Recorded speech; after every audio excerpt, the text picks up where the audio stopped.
Test, test.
Okay, we will begin our meeting. This is the April 16th, 2026 work session for the Williamson County Board of Education.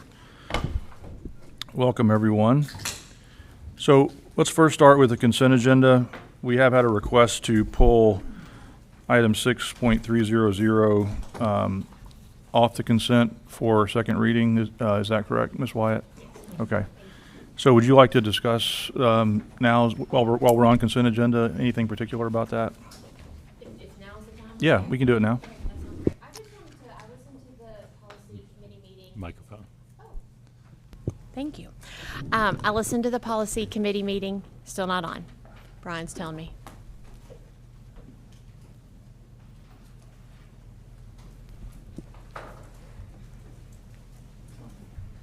Do we think? Hello, hello. Oh, lean in. I listened to the policy committee meeting, and I just wanted to hear a little bit more either from Dr. Webb or Mr. Golden about the steps that y'all were already taking, considering from the walkouts this spring, and just what that was going to look like for y'all already in the schools. I'll speak to it first and then ask Dr. Webb to give some details. One of the discussions that we had with our school administrators was developing some consistency from school to school with the discipline. And the particular board policy language would move a skipping from tier 1 to tier 2. Substantively, what that would mean would be that it would result in some form of something more than just a conversation.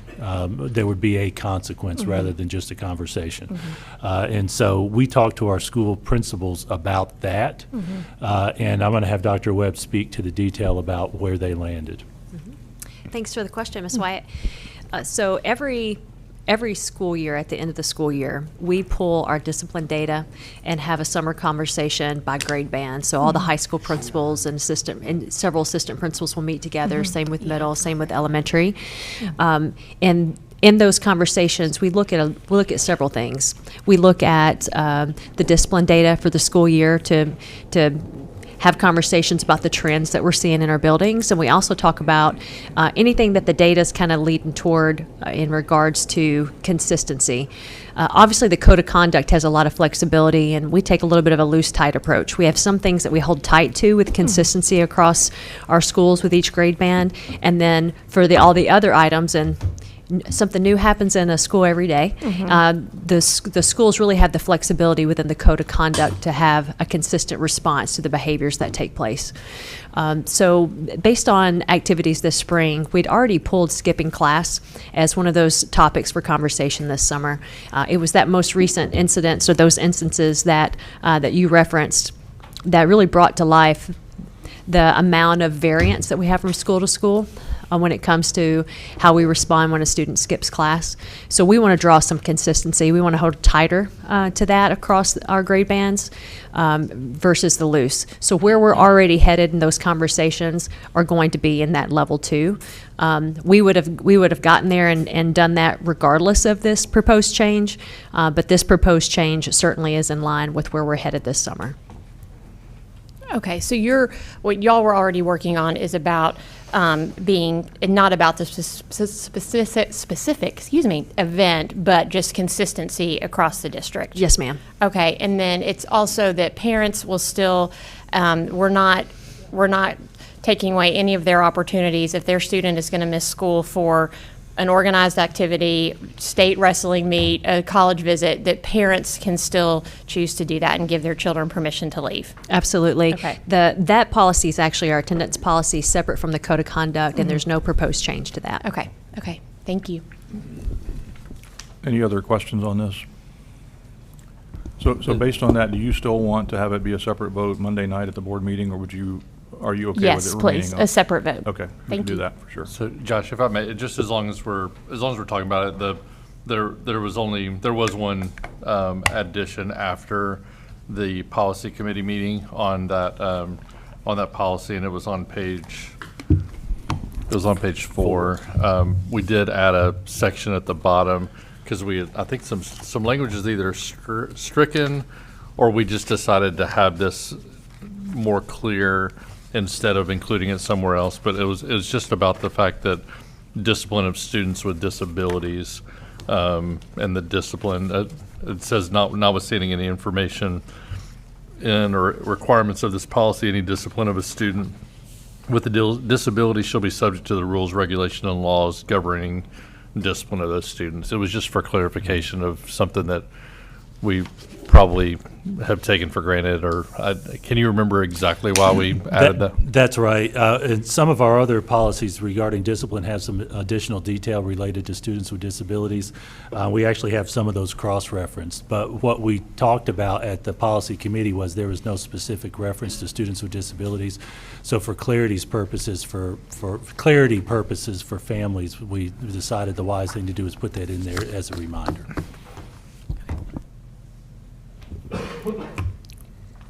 Okay, any other questions or comments about the consent agenda? So we will remove 6.300 and have a separate voting item for that on second reading. All right, we can move to the superintendent's report. Mr. Golden. Thank you, Mr. Chair. I have about 4 items that I want to give you a little bit of detail on, probably in ascending order of detail. Number 1, we are in the middle of TCAP. And our students are taking that. Those of you who have children, especially at the high school level, would have known that already because they are going through the end-of-course exams. Also, TDOE actually extended the window for TCAP an extra week on the back end because of the ice storm. And so the schedule is going to vary from school to school based on our schools taking advantage of an extra day or two. So we do know that the TCAP will go into, at least officially, it extends until May 8th, and that will include some makeup days as well. So one of the things we're doing with TCAP is making sure some basic operational things aren't happening at the schools to minimize distractions, things like mowing, those kinds of things, to make sure we honor that. Second, I do want to talk about our open zoning. Yesterday was the deadline for families to make their open zone request, and today was the day that we ran through the process of assigning it based on that computerized process. We this year have 6 schools that, as of the moment that work was done, have a waiting list. That's a little bit more than we typically have. We have 2 elementary, 1 middle, and then 3 high schools. Jordan Elementary, Thompson Station Elementary have waiting list. Spring Station Middle School has a waiting list, and then Franklin High, Independence High, and Ravenwood, all 3 have waiting lists. If I'm not mistaken, Brian, those 3 high schools had waiting lists last year as well. Yes, sir. But that is correct. And Spring Station actually had a waiting list last year as well. If I'm not mistaken, it finished up within 1 or 2 of that, because some of those folks who have made the request end up changing their mind. So once that process was done this afternoon by Allison Nunley's group, it automatically sends emails to all families and invites them to actually enter that they do in fact want that open zone. So we will go from now till the end of July with those waiting lists, where people will have the opportunity to step up if somebody backs out. To give you some numbers, the waiting list ranges from 10 at Jordan Elementary to 72 at Franklin High School. So there is quite a variation in numbers. We do know that occasionally some families might choose 2 and submit their request for 2 because they haven't quite made the decision yet.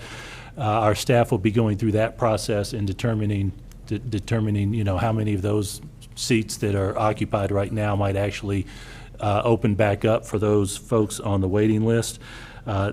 What the email that families received is that they are to make a decision by April 27th. That's their acceptance date for the open zoning. Also, our team will be double checking especially for those waiting list items, the other portions of our policy that do have some other opportunities. For instance, if there's a sibling, then our board policy allows a younger sibling to go with their older sibling to a zone. So it may be that a few of those seats actually open up because of the sibling clause in the policy. That's just one example. So our team will be working through that over these next few days into early next week. They'll be having a lot of conversations with individual parents about that. So Brian, I don't know if there's anything else you want to add to that process. No, sir. I would just say that they went through over 2,000 open zone requests this year, the zoning staff. They have to go through those individually. They work really hard. That team does. And when we ran the lottery and it automatically sends out the emails, within 3 minutes, we had 10 families that had already accepted that quick. They received the email, they accepted their slot. So there were people waiting on that to run today. Oh, and just for another step towards for numbers' sake, we had 2,120 students make a request. So that's about 5% of our total student population, which is pretty consistent with what we've seen over these last few years. 2,120. So Jason, Yes, sir. from a process standpoint, when do they have to decide? April and accept? April 27th. Okay. Is so, the deadline. okay, that's good. That's a tight time frame, just because I was just thinking about the waiting list people and the limbo that they're in terms of there's lots of spring tryouts and things like that. I've heard that they're just in limbo until they know for sure if they're going to be able to get in. So. Yeah.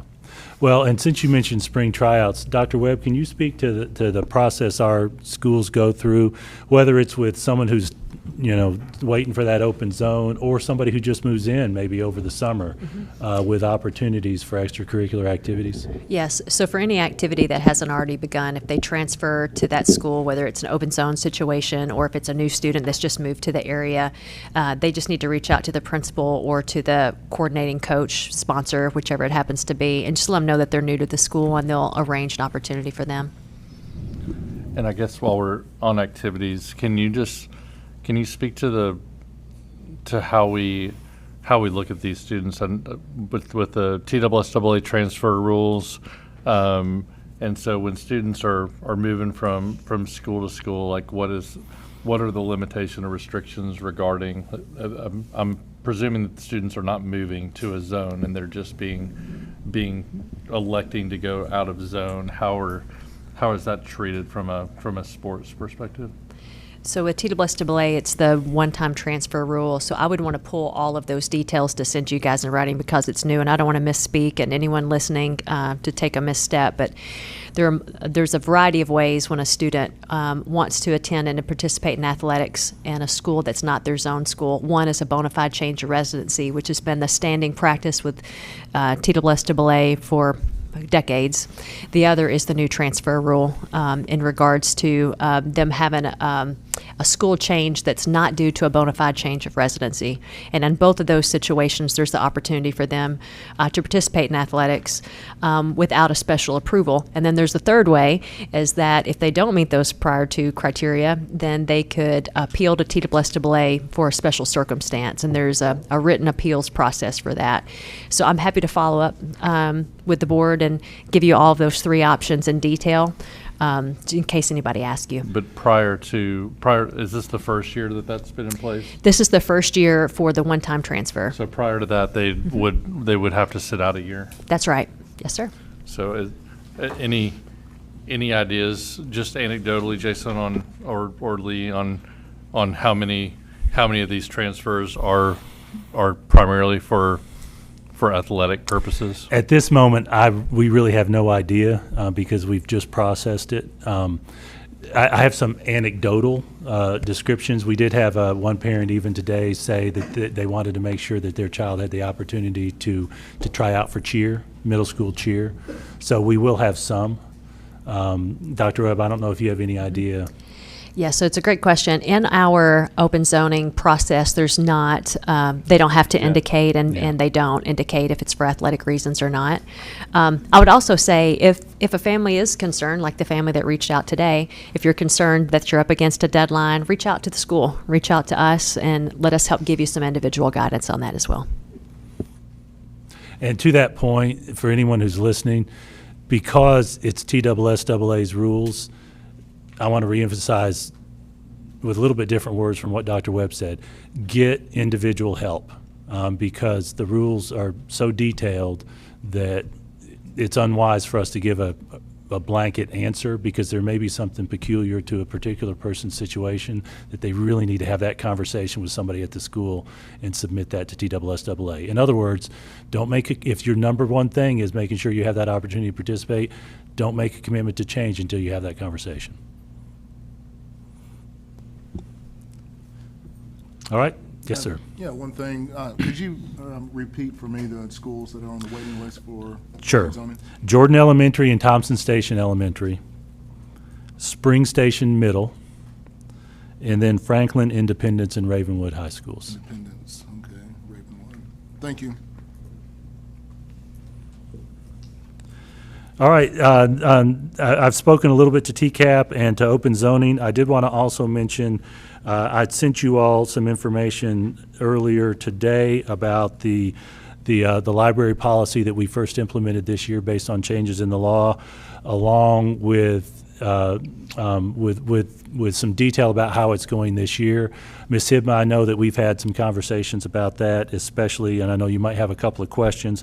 To give you a little bit of detail, this year our librarians went through the process of creating mature reading lists based on the grade level and maturity level of those grade bands at elementary school, middle school, and high school. There are 9 books on the elementary school mature reading list. I will give you one example. The Boy in the Striped Pajamas is one of those 9 books, which has some World War II references in there. Middle school books, there are 111. My experience tells me that that's the largest because there's such a variation in 8th graders' maturity level compared to 6th graders. So there's a number of books that might be appropriate for high school and 8th grade, and so that naturally creates a larger number. And at the high school level, there are 32 books on that list. I gave you all some detail of the process we went through with the state opt-in, where under the state rules and our board policy, those mature reading books are not available to students unless a parent says, yes, I want my child to have access to those books. So in the aggregate, as we started this fall, 58% of our parents said yes, actually filled out that form and said, yes, I want my child to have that access. That percentage varies a little bit by those grade bands, elementary, middle, and high, but that's the aggregate. 13% sent the form in and said, no, I do not want my child to have access to those. The highest percentage there was 18% in elementary, and it was a single digit at the high school. But for those lack of response, when we did not receive a response, the default is no, those students do not have access. So the net result is that 58% of our students have access to those mature reading lists without any more parent permission than we already received, and 42% do not have that access. What we have seen is a pretty smooth process this year with that. The implementation, of course, we sent the reminders out to parents, and from what we have heard, Dr. Webb, Dr. Royer, Dr. Allen, it's relationally it's been a pretty good experience. Our librarians are still and will continue to go through the process of evaluating the books. I know one of the questions that we had was that there are some automated systems that can identify particular words in a book, and the question was, in essence, should we just immediately move those to the mature reading list? Our librarians have used those opportunities and those systems to help fuel their work, but we have determined that for 2 main reasons it's not appropriate for us to just automatically remove them. Number one, it's not wise to just rely on those automated systems. Number two, the responsibility the state and our board policy gave is for our librarians to exercise their professional judgment. So they've been going through each one of the books, starting with those where there's been a potential notice that these might need to be on the mature reading list, and then working through it over the course of time. They've gone through many of their professional development days have had some time dedicated to those discussions. Dr. Allen, I know you've popped in on a couple of those, and also I've observed some of those discussions. I'd like to invite you to give some detail about what you've seen related to the librarian's work. Thank you for the opportunity. I'm not sure that I can add much. That was a very thorough, good explanation. All I would say is that I think the exercise of the librarians having the collaborative conversations across buildings is a real positive step in the right direction. It opens up conversations and good communication among the schools for them to get to a good place. And I just want to reemphasize what you mentioned earlier, which is it's ongoing and really at this point will be never-ending work. It's going to be part of their consistent work moving forward. Another key item I want to mention is there was a question about which books have been removed.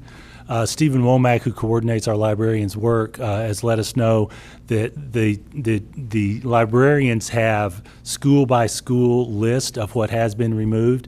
They haven't differentiated in their removal the reason for it, and so Stephen is gathering up those. Sometimes it's a circulation issue. Sometimes it's some of those prohibitions that we've received. He did tell me that, especially at the elementary level, he does know that a number of art books were removed on the front end of this year because they specifically included some items that were strictly prohibited under that law, including artwork that depicts nudes, Michelangelo's David, those kinds of things. So we know that those books have been removed. We are working on gathering up all the information we have to show those, to share with you those books that have been removed. But what he tells me is he projects that the data we're going to have is not going to include the whys, it's just going to include the removal.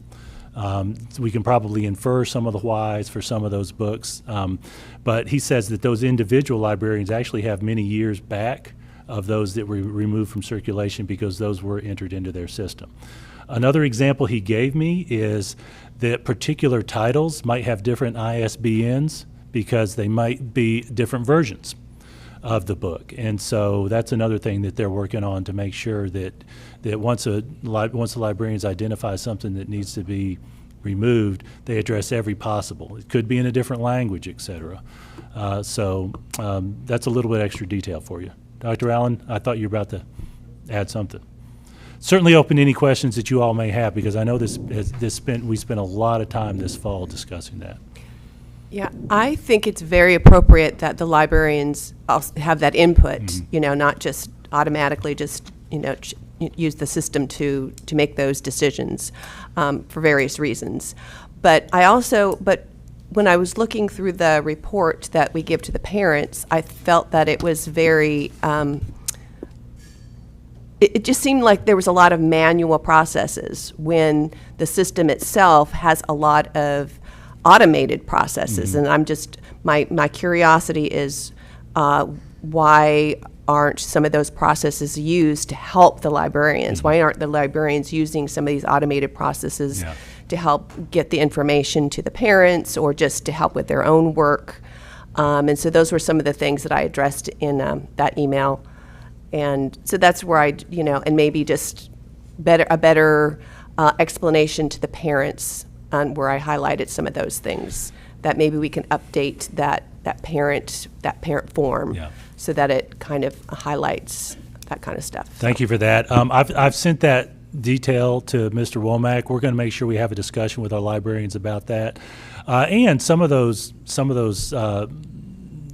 online software pieces will advance from time to time, right? And so I think there is some wisdom in looking to see if there's a way for us to communicate it better. Right, yeah, because full-out, you can always upgrade the system because it's cloud-based. Yeah. And also, I think, too, that, like, a part of a librarian's job is to, remove books, as a regular process for various reasons. But, and so just having a blanket list, I think, would be appropriate, too, just because, you don't have to put extra work on them for separating anything like that. Thank you for that. And I don't know how specifically we mentioned this, but I want to make this clear.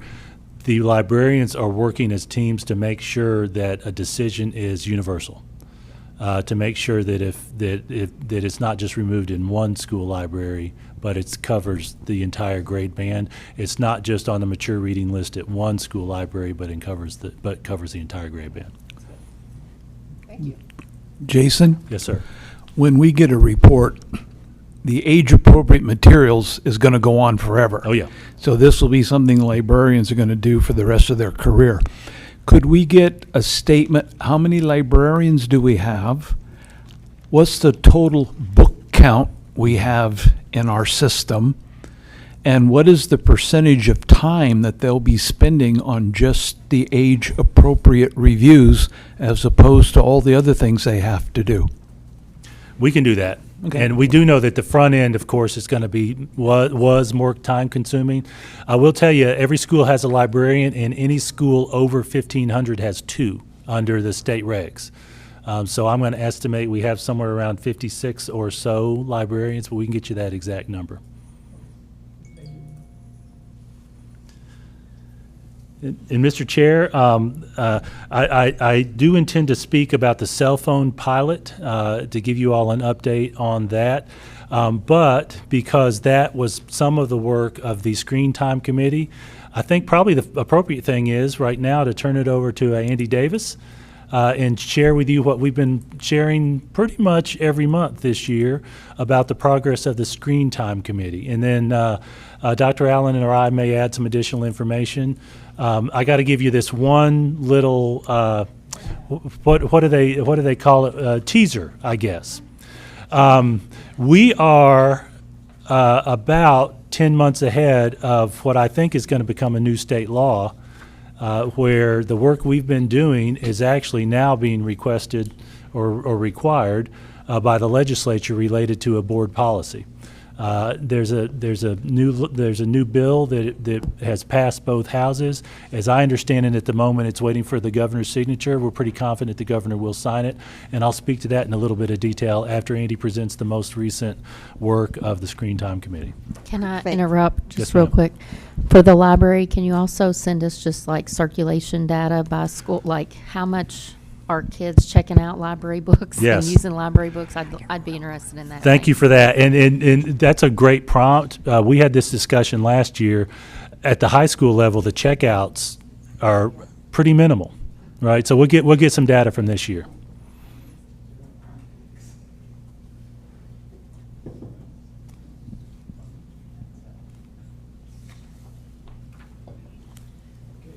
Are we ready? Yes, Okay, ma'am. I just wanted to make sure. Good evening, board. It's nice to see you all. This is kind of an awkward setup. I hate having you all having to have your back, so I'll kind of just stand over here in the corner. Hopefully that works.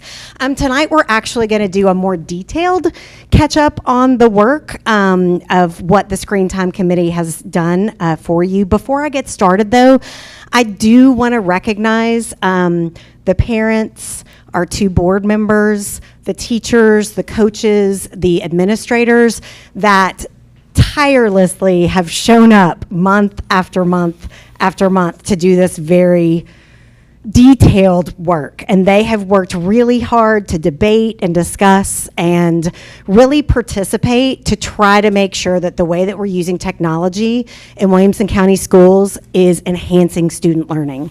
And so I'm going to kind of rewind a little bit and give you some background that maybe you forgot, because I'm sure you've slept since we gave you an update in February. And then we're going to talk about where we are currently with this work. Okay? Awesome. Okay, so this is the work that the committee is currently working on. So we started with that cell phone recommendations that we presented to you. I think that was in September or October. I think October we got those for you.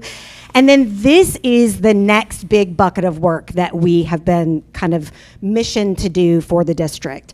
And so this is our kind of vision statement or our definition of where we're supposed to be headed. And we literally show this definition at the start of every meeting to make sure that we're anchored in the goal of creating the WCS technology use guidance. So what it is supposed to do is establish an official district-wide protocol for standards for appropriate technology integration and instructional practices. So I've highlighted some key pieces there.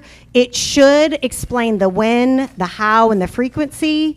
It should have clear expectations, include best practices, operational parameters, not just for our teachers, but for students, educators, and families, and ensuring that technology use remains purposeful, safe, and aligned. So that is, we go back to that every single month to make sure that we're headed in the right direction. All right, so here's our key progress on this WCS technology use guidance. October, November, just a really quick recap. We participated in a deep dive of current practices, research, and usage data. And it took us 2 months. Mr. Fulmer, who is our network engineer, I think came and blew all of our minds with all of our filtering and all kinds of just different definitions and acronyms. We talked about our current best practices around instructional technology use. And then we actually went into that January, February piece where we really had deep grade level discussions around what was our identified topics based off of that research, based off of our current best practices? Where could we shore up and improve any of those expectations? And we did that by actually kind of reviewing topics as a matrix by grade band. And we'll go deeper into that in a minute. And then March and April, the committee provided feedback on a draft. We've actually done 2 revisions, and you have the second revision in front of you, and I'll kind of walk you through that here in just a minute. All right, so let's talk about February. So that's Jenny Lopez, who isn't able to be with us here tonight, but she did talk to you about this matrix. So basically, we're all sitting around tables, and the committee members are really saying, you know, we should follow the AUG. That's really important. It should be in this document. Well, what about student access? So should we discuss that? What about monitoring? Should we require teachers to monitor anytime technology is in use? So we really debated. We debated by grade band, and then we looked at it across grade bands and started to kind of fill out that matrix where there were any gaps. Then in March, this is when we really start to see that we saw the structure of the draft. And so we identified what those areas were and what those topics needed to be in each area as a committee. What I'm most excited about, and you can kind of look at the draft that you have in front of you right now as far as the format, is that we have to create a document that is digestible to all stakeholders, right? It's user-friendly in language, that our families can understand it, that it's something that our teachers can really run with without, you know, a ton of explanation. And so where we started was we created like that purpose and vision, and that's the top area of your draft. That's what it starts with. It's the why. The second part that I am most excited about and that I'm super passionate about is that it does have to be a shared commitment. My department, instructional technology, cannot bring this document to life. That's not going to happen. What we have to have is a shared commitment among our educators, our admins, our students, our families, and district staff, you know, that's us, to make sure that this really does move forward and impact how students learn. Then we identified those 4 areas of focus. And so those are safety, privacy, and application vetting, instructional technology best practices, that's more like teacher moves, and then intentional student technology use, that's a little more focused about student use. And then we really go into training and support. Because again, to bring it to life, we have to provide training and support all along the way. Underneath each one of those areas, you'll see a principle. That's kind of the mission or the vision for that area. That's the little area. I was about to say in blue, but you guys have black and white, sorry. It's actually the italicized area underneath the area of focus. And then we list what are key expectations. And then another favorite part is that what does it look like in the practice for each role? So it's kind of like students will, teachers will, parents may, right? So it really identifies what is that stakeholder common vision to make it come to life. And then if you'll notice on the back, we have a 1.5 pages of references. That is everything that we looked at as a committee. Whether it was we emailed it out and we gave it as homework, and yes, we gave them homework, or it was that we taught it, we did an activity around it, or it's actually state compliance. Like there's actually some laws that we have to follow as far as how we use technology in the district. So that is basically the draft format that you have in front of you. Can I stop you just for a Yes, second? sir. I think the printout that we have may be missing a page. It should be front and back.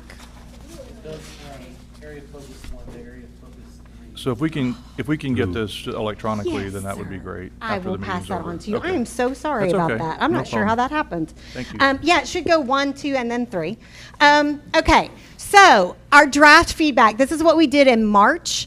Again, we got in those mixed grade band groups, and there was a lot of discussion. There was moving around the room. And what we asked from the committee is that we wanted them to break down each area and tell us what is the feedback. Tell us what the editorial changes are. Tell us what opportunities you see, like where is this draft really hitting the mark for you?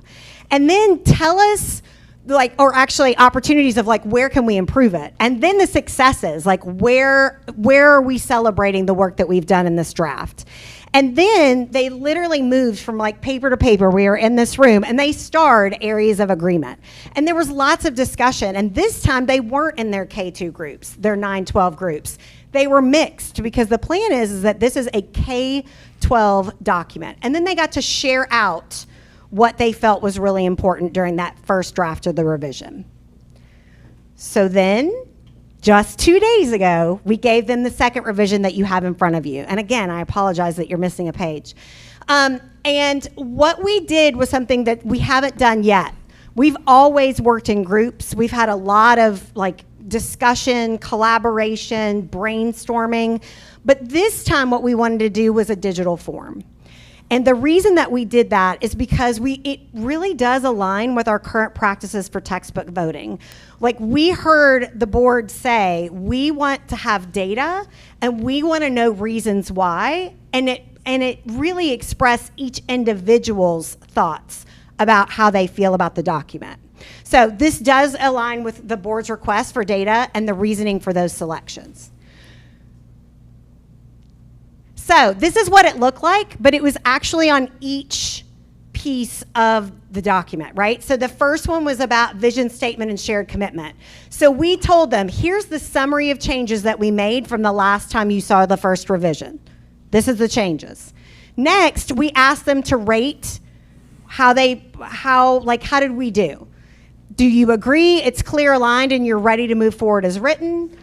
Do you want us to clarify the direction's clear and workable, but maybe there's some wording tweaks we need to strengthen? Or do you want us to just revise it? Like there's a key adjustment that we missed, whether it be editorial or a topic that's missing. And then we asked for them to explain that. Now, again, it was just 2 days ago. We haven't really done all of that information and really kind of disaggregated it yet, but here is some key feedback that we just identified pretty generally. So on the positives, and look, it is 5 pages. One of them, so impressed you were able to draft it in just 5 pages, easy to digest. That was one of our goals, is that it had to be able to be consumed by all the stakeholders equitably. Thorough, considerate process with input from many stakeholders. Clear, concise, and consistent. Strong support for emphasis on printed materials and hands-on learning in elementary. And actually, we don't just say elementary. We say that we prioritize non-digital approaches for conceptual learning. Not permitted to use technology during unstructured time. That was a major positive for the team. And then also the recognition that the process engaged research, discussion, brainstorming, and feedback. Some areas for some refinement that were identified, quick trends, is that we do need more specific AI guidance for teachers and students. I think that is more an education piece, right? We have a policy, and we actually have an SOP around it. So do we need to link it here, mention it here? You know, how can we kind of flesh that out? They also were concerned that the 60-minute K2 time limit, that's the only grade band that identified wanting to use minutes, that it could conflict with some state-required screeners and assessments. And then one person mentioned that there were several clarifications needed before finalizing, so we'll go back in and dig into that data. And then there was also a piece where we really need to make sure that we have exception language for assistive technology users, just like we do in our cell phone policies and things like that. We state it, but not as explicitly as we can. So that's some feedback that we'll work on in the next revision. All right, so that's the work that we've currently done. What we also did on Tuesday is we proposed a phased implementation to the committee. And what I mean by that is I think you guys know that change is hard, right? We have to get buy-in. We have to have time to set up systems and processes. We have to have, time for training because there are maybe some training gaps that we need to address as a department. And so this phase implementation is kind of in 3 different phases. So, I'll start with this first. So let's start with the shifts in thinking. So the document that you have in front of you does align to our current technology framework, right? We have an integration technology framework. It's very broad and it's not very explicit or really detailed, right? It really is basically saying, before you choose a tool, you should identify the standard and then the strategy, and then only then, if it enhances learning, then you might select a tool, right? But that's not super explicit. And so this technology guidance that you have in front of you really goes into a lot more detail than just that framework model that we used to use, though it doesn't conflict with that. So with the shifts in thinking, I want to identify 5 shifts that I shared with our principals last Thursday. I actually got to have 3 hours in principal PD, and we went very deep into these shifts in thinking. So these are the big kind of changes that this document brings about. And what I want to say about this is that many of these came from the parents that you all chose as representatives.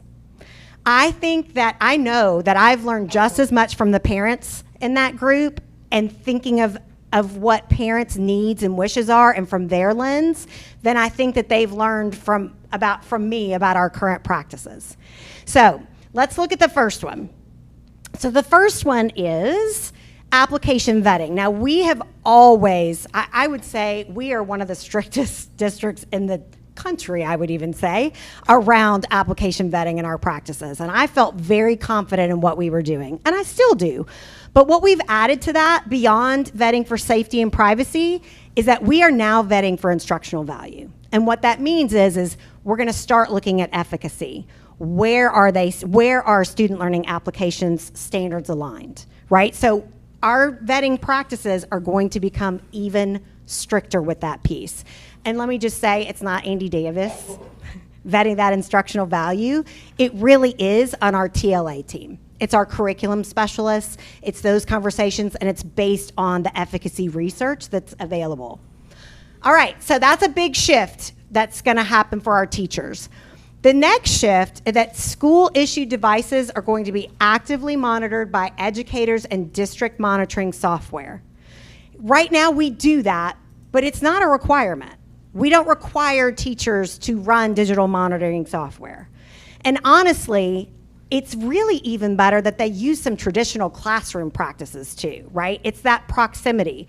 Like if I know that Miss Wyatt might be distracted, I get very close to Miss Wyatt while I'm teaching, right? So we're gonna kind of shore up that there are some teacher moves that they can do that they already do well, but that there's also district monitoring software that we use in the district called Securely. So that will require some training there. The third is that technology use is planned with clear start and stop times to support focused learning and healthy routines. So what we mean by that is that it is teacher directed, that we don't just have laptops open endlessly throughout the day, that it really is for a purpose, and it's planned with clear start and stop times. Number 4 is active technology use is prioritized over passive consumption. In almost all of our research, a lot of the shifts in thinking in general, nationally, have been a move away. Even the American Pediatric Association has said quality is more important than quantity. And it really is about the active engagement, the active technology use of our students. Are they creating? Are they doing things that are rigorous that couldn't just be done on a piece of paper? Like, why would we bog them down with more screen time doing that? We've already started this conversation last fall with our teachers when we had a PD that all of the teachers took about blended learning, and the active technology piece was it's new vocabulary to them, but we're already having some great conversations around that. And then the 5th shift, again, because we're going above and beyond, we're saying that the quantity, because we do think that the amount of time is important to look at, and the quality of student technology use data is analyzed to ensure technology integration remains purposeful, developmentally appropriate, and supportive of student learning and well-being. So we've got to look at how long we're spending, what are they doing, and how are they using that tech, right? So that's really that quality piece. So just because a product may have great efficacy, well, if you put a kid in it for, not that we're doing this is a bad example, but I'll say it anyways, for 6 hours a day nonstop, eventually it's not going to have that efficacy anymore, right? And so for the first time, our teachers are going to have access to that data. Right now, they don't have minutes of what kids are doing in their classrooms. They would just have to kind of guess. All right, so that's the big 5 shifts in thinking. Let's talk about what this phased implementation looks like, because even though there's only 5, those are deep shifts. Like there's work that we have to do for that. So here's what we're already working on. I remember when we started this committee a long time ago, and it's one of my favorite things Ms. Wyatt said to me, Andy, please don't wait. Please don't wait. I hope you're not going to wait until this guidance is done to start this work. And we have started this work. So, is it going to do one at a time? Just click them. Okay.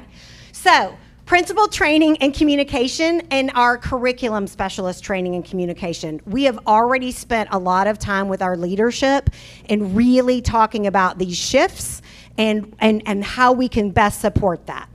Next, Mr. Golden has already communicated to our staff. I think you guys saw that in the Friday notes of what is coming, the work that this committee is doing, and that we will continue to communicate with our teachers and staff about that.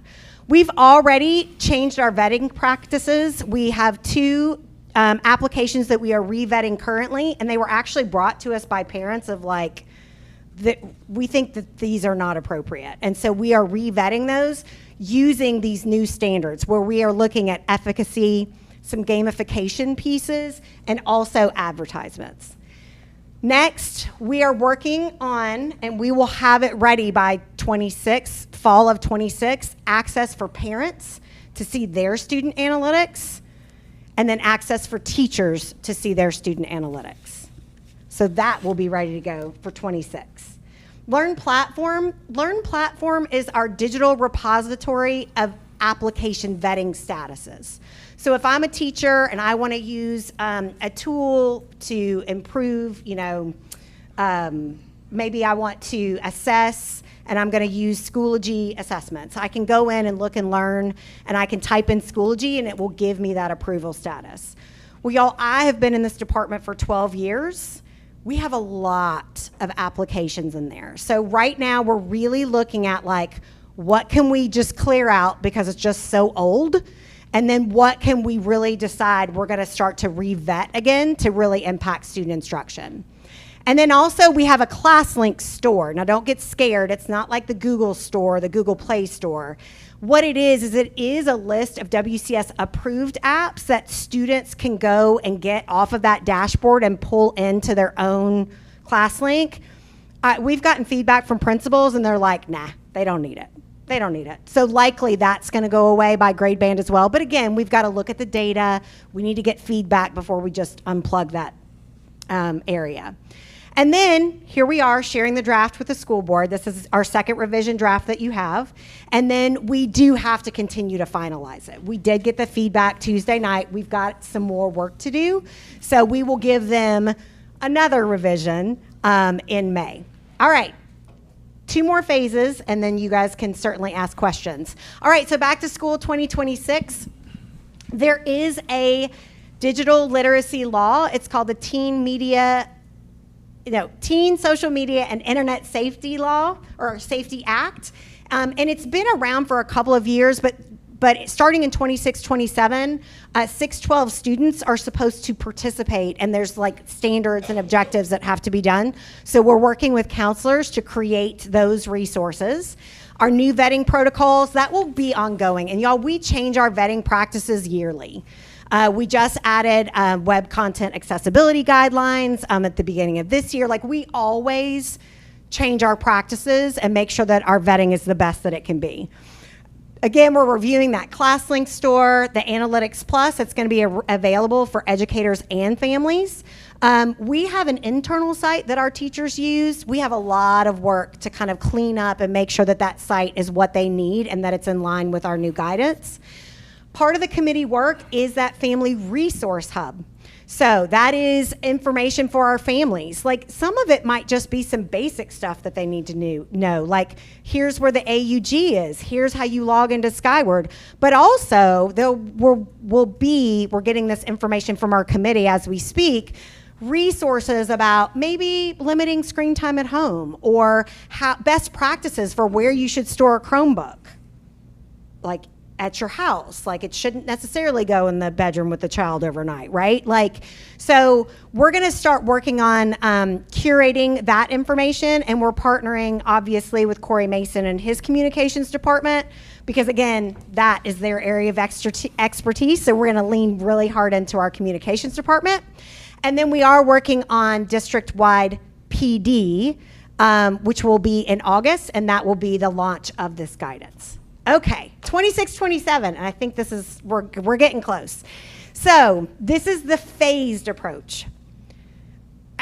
We can't just make it happen all at once. Again, we've got to go slow to go fast. We've got to do some training. We've got to shore up maybe some misconceptions about some of the platforms, technology use, all of that stuff. So remember, Securely, that's our digital monitoring software. We're going to train our digital learning leaders. We have one per building, and our instructional coaches to help be that one-to-one support in the school buildings. Our principals, that was their number one ask, and to help us make sure that we can monitor students, is that they really wanted a train-the-trainer model for that. We also get to have another Flex PD for all teachers between October and December. We've kind of talked about, like, what are those digital look-fors for admins when they walk into classrooms? What are you looking to see that students are doing? What does active technology look like? What are those coaching conversations that you have with teachers? And then professional development, we're already working on this. So best practices for tech integration, ClassLink analytics, because the teachers have to know how to use the analytics that they're going to have access to. Securely, that's a level 1, 2, and 3, and then again, our Flex PD. What I think I'm also excited about, and I know that Dr. Allen is also really excited about, is we talked to our committee on Tuesday, and we understand that in May, this work will not be done. We have to spend more time with our shared stakeholders to continue this work, to get feedback, to make sure that we are holding up to the things that we need to be accountable for, and also to give progress along the way. So we know that some of our committee members, they're tired. It's April. I couldn't believe how many teachers showed up the second day of TCAP, right?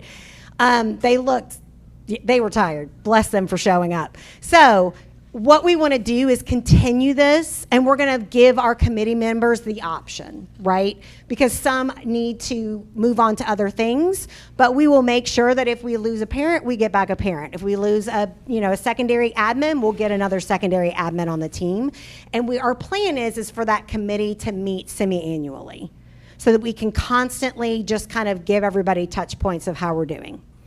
Okay, so this is just our meeting timeline. Notice May 12th says finalization. Our committee members may look a little different after May 12th, but we will continue this work, and we'll continue to give you all updates as we continue the work. So I want to give, if Ms. Wyatt or Ms. Hibma want to add anything, and obviously Mr. Golden or Dr. Allen, if I forgot anything, I'll give you all the floor, and then I'm happy to answer any questions.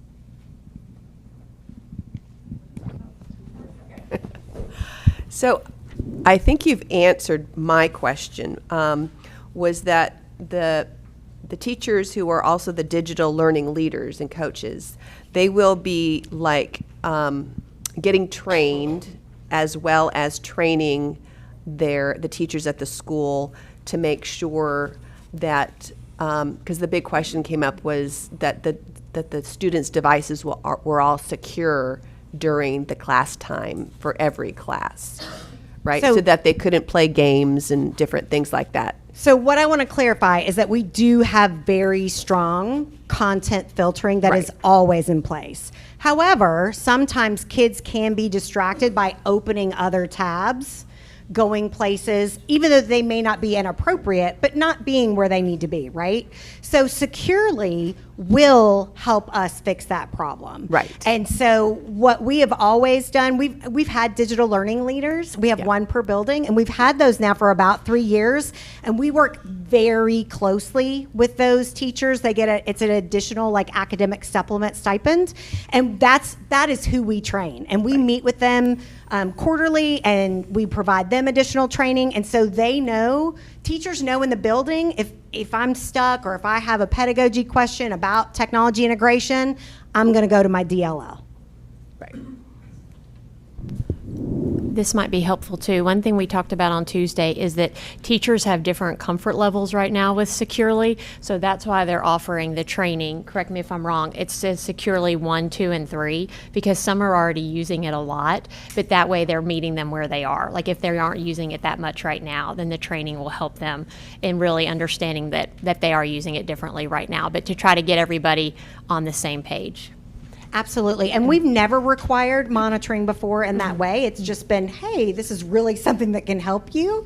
But now that it is in these guidelines, like an expectation for teachers to do, we want to make sure that we can meet them where they're at.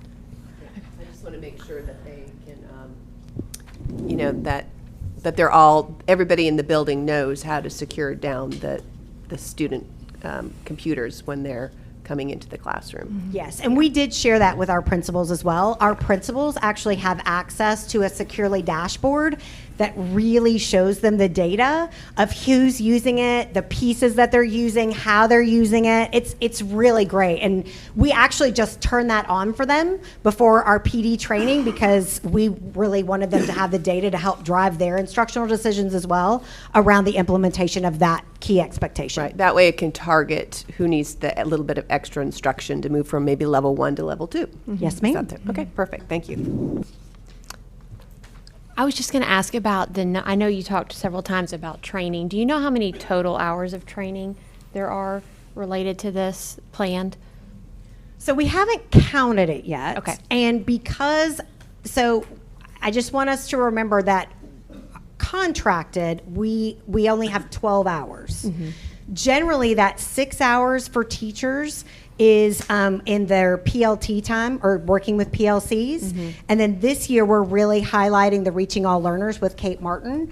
So some of this will be optional, but I think what we're doing is that as we work with administrators more, it will be more embedded inside of, you know, possibly a faculty meeting, or it'll be like little bits and pieces here and there. But again, and then that Flex PD, we do have 2 hours that it is required for teachers to attend. So we're still trying to figure out like where do we prioritize that 2 hours to make sure that we can make this the most effective that we can. Okay, thank you. I think the key point is the total hours of professional development for the teachers is greater than the hours that we have available to provide them professional development. So unfortunately, that's what's got us to this point where we said we can't really do this all at once.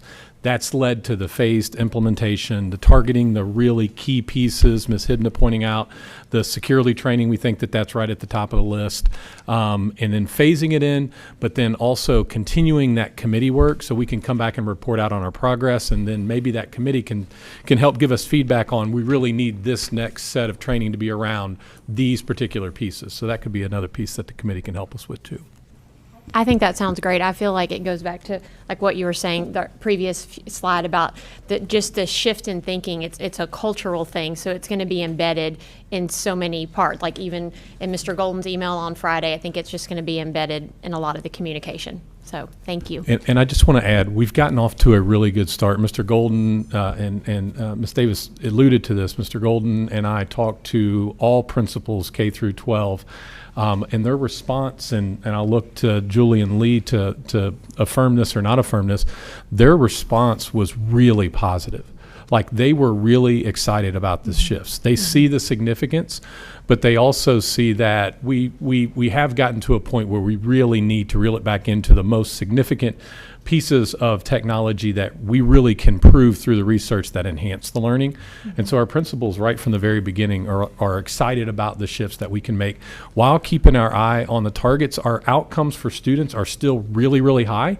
So we don't want to do anything that takes away from teachers something that they're finding great success with, but we also want to make sure that we're taking the charge of the board and reducing the amount of time that our kids are sitting in front of screens too.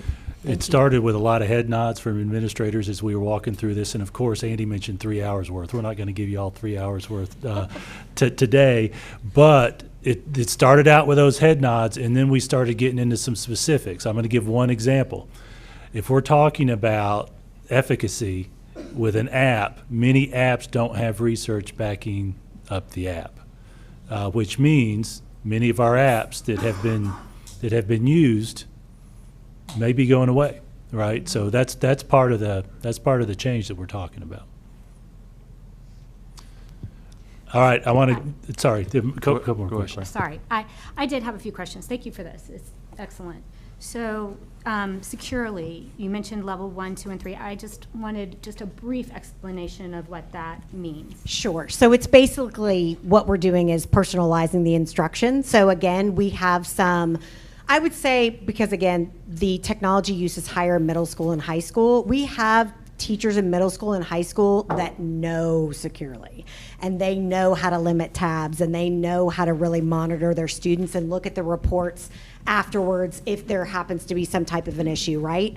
But there are some teachers that are more at the beginning. So like our level 1 would be like, okay, what are those key best practices that if you don't ever get to level 2 or 3, what are we going to put in level 1 that we want you to walk away knowing so that our students are focused and where they should be during classroom instruction, right? So that's like the level 1. Level 2 is kind of like nice to haves. You can chat with kids. Like you can literally say, hey, I see where you are, and then a little message will pop up on their screen. Do I need teachers to know that for level 1? Nope. That's a nice to have. So there's some push URLs. There's some fancier features that we will start to use in level 2 and level 3. But that level 1 is like, if you do anything, do these things to really keep everybody engaged and focused on the learning. And then a follow-up question, thank you for that, Sure. is the application vetting. So, you know, historically, I know like our PTO has purchased apps on request from the principal, and you know, and that was fine. But I'm assuming that's going away because. So that's, I think, where we have to have further discussion on loose and tight, right? So I know what schools are purchasing because it comes through me through the purchasing finance. Anything that anybody keys in as software technology, it comes through me. I go look it up and learn, make sure that we're good before I ever approve that purchase. PTOs will definitely be a little trickier, and it's not necessarily my expertise, so I would look to Mr. Golden or Dr. Allen about how we would rein that in. Well, it's going to have to go through that same process, that same vetting process for those 3 key items. Okay. I was just wondering if there's like a district clearinghouse, your office or whomever that gives the ultimate stamp of approval, Yeah. or is it going to be coming before the board? Because Andy mentioned there's a rather large digital repository with lots and lots of applications in there, and they all have a cost. And so I just kind of wondered how that was going to work.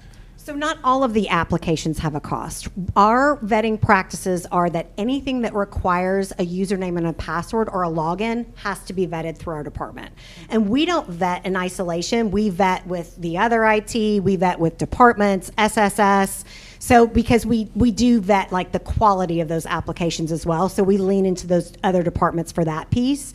So the reason why it's applications with a login is because that tells us immediately that it's collecting data, right?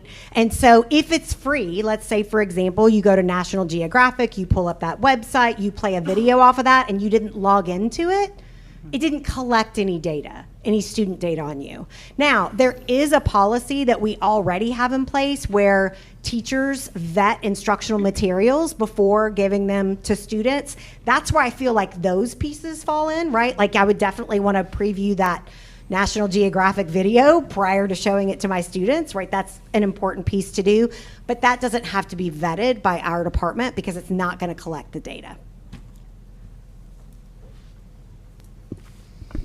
Yeah, I have another question. As we are calling these apps, right, there's a process to make sure that all student data has been Protected. What was that? Purged? Yeah, protected. Purged. Yeah, purged. Yes, purge is the correct word. But I know there's third parties in a lot of these apps. And so especially the ones that when we talked about PTO apps that are selected. And so, you know, Have you guys thought about the process for purging, making sure all of that data is purged from these apps, especially the ones that are more chosen by the individual schools? So we have, and we're working on refining that process. Mr. Fulmer and I we actually had a meeting today, and I had to push it for something else. But yes, we are looking at it again. We're looking at that process again, just like we have all of the other different processes with the application vetting piece. So yes, that is also on our radar. So tell me more about DLLs. So DLLs are digital learning leaders. They are selected by their principal. They do not work for my department. So they work for their school. They partner with their principal and that principal kind of decides like what the goal is for that DLL. And it's part of an academic supplement. So we have academic supplements, I think, so for example, like a BLT teacher leader or. So they're a classroom teacher. They have to be a certified classroom teacher. But it's not like a separate job. Oh, no, ma'am. Okay, No, that's it's what in I'm addition asking. to Okay, them, and that is part of the challenge, is that they are in classes all day. Some of our principals provide some additional time in their day, knowing that they're a DLL, and kind of embed that in so that they can go and like support teachers like during other people's planning and things like that. And by the way, Ms. Davis mentioned BLT. That's a building leadership team. She used that as another example of a supplement where a teacher might be doing a little bit extra. And so, and this might go to Dr. Allen, with instructional coaches, is there like a criteria that they have to know how to use instructional technology effectively? Do we do a district pool, or are those hired by the principals? Like how, because I could see those, I mean, the coaches are there. We've got 2 per building for elementary and middle. I think 1 for high. Like, how are they being leveraged to support this work? Thank you. That's a great question. We leverage them a lot. So we go to their coaches' meetings. Generally, they have once a month coach meetings. My specialist who's here today, April Johnson, she works with those coaches, and so that they are also on the front lines. So pretty much anything that a principal is being trained on, a DLL, a digital learning leader, and those coaches are all hearing that same message so that they can support the teachers in their buildings. So we model best practices and strategies, and sometimes it might be a certain tool. So yes, they are heavily, we use them a lot. And I can't remember in the Connect Hub, the data that we're collecting for instructional coaches. Do we have a bucket for like instructional technology? So I don't think we do. I'd have to look to be for sure, but I don't think we do. And I think part of the reason is because it's integrated. And what we do is we coach teachers. I mean, we coach our coaches of those same types of like coaching questions, right? So it's like that walkthrough that I was telling you about for administrators. So it's those same conversations we have with coaches. When you walk into a classroom, what should students be doing? What should teachers be doing? Like, what are the moves that you're looking for, and what are those coaching questions? We actually have a meeting that's coming up in May, and we're going to give them some time to start creating kind of their own instructional playbook of what some of those coaching moves are to help support this new guidance. And then the last thing I just want to say is, you know, thank you so much for leading this process. I love the collaborative nature, and a process like this is something I'd like to see for SPED, for budget, for like as much as we can, because I think when we, you know, I know particularly for my constituents, when I get emails of complaints, it's usually because they haven't been involved in the process. And then this decision comes down and it feels like it's being done to me, not, oh, I had it, you know, part of the process. So like I said, I'm really loving this. I think the implementation is going to go so much more smoother, and yeah, I just would like to see it replicated. Thank you for that. And from a leadership team perspective, that's a constant give and take, a constant battle about need versus involvement of everybody. We started this in May of last year. Yes, sir. And that's actually a pretty good, well, there may be some other questions. I was actually thinking that's a good segue to a little bit more information. You were talking about something coming down just from above, proverbially. The state legislature, both the Senate and the House, have passed a bill that is focused exclusively right now on K through 5. And so I want to read some of the requirements that they're placing on us and all LEAs across the state, assuming it's signed by the governor, hasn't yet, that just reminds me that it was wise for us to get ahead of this, right? We anticipated this. Many of you shared with us some prompts that helped us start thinking about this a little quicker. And some of our team members were doing the same thing that led to the discussions and the planning of this group. So this bill, if passed, will require, number one, that for grades K through 5, schools have a policy that prioritizes in-person teacher-led instruction and the use of non-electronic instructional materials as the primary mode of instruction for students. I think that sounds familiar. Second, limit the use of digital devices to instructional purposes for which such use provides a clear educational benefit. Third, prohibit students, again, in K through 5 from accessing social media platforms through internet services provided by the LEA. That's something we've had in place for years, and we continue to fight that every day with proxy URLs, et cetera. Fourth, ensure that electronic assessments and instructional tools are developmentally appropriate and aligned with state academic standards. Fifth, provide parents with transparency regarding the types of digital devices used by students and the instructional purposes. Now, there's a number of exceptions that the legislature includes in that, including services for students with disabilities, accommodations for particular devices. They even mentioned the universal screener. Andy, you mentioned that one of the comments from the committee was, I'm going to use my phraseology, oh my goodness, this might conflict with the state requirements. So they have some exceptions related to that. So my ask of you all, given the timeline that Andy shared with the May finalization projected for this committee, is look at what has been provided by the committee. And over these next few weeks, in preparation for their May 15th discussion, share with us if you have any thoughts or suggestions. I will tell you, for me, I've gotten a lot of value at looking at that section of what this looks like in practice. So some of the terminology that might be in the earlier pieces, which includes key expectations, really get some meat for how things are going to be done at the classroom level with that, what this looks like. So we do ask that you take that, and we'll make sure you have all pages, given that front and back. I guess we try to avoid killing a tree or two with that front and back. Make sure you have that. Share your thoughts on that. You all have sat and listened and asked questions for probably 9 meetings related to this committee. A chunk of them related to cell phones, but these most recent ones related to instruction. Share your thoughts as we work on this. Once they finalize something, it will be a recommendation to you all as a board, and then we will be bringing a proposed policy to you. And we're going to make sure that those recommendations are consistent with this, what I anticipate to be the new state law. And we're also going to be having some conversations about how much of this is policy, how much of this is SOP, and make sure that we put that in a coherent form to comply not only with the state law, but to do the right thing by students and to use my vernacular, minimizing the use of technology to where it truly enhances instruction. So that's our ask of you. I have a question. Can we get a copy of these charts? Yes. We'll make sure, and we'll have some extra hard copies for you on Monday as well that have all the pages.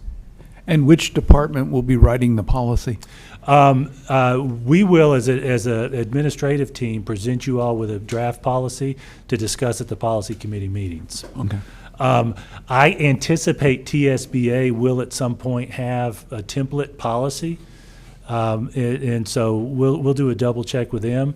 But again, we're a little ahead of the curve on this because our teams have been thinking about it. And I'm going to share with some of those folks and let them know that we've been working on that already. I don't anticipate their recommended policy will be as comprehensive as we anticipate our policy to be. because the state law says K-5. Our discussion has been at all grade levels.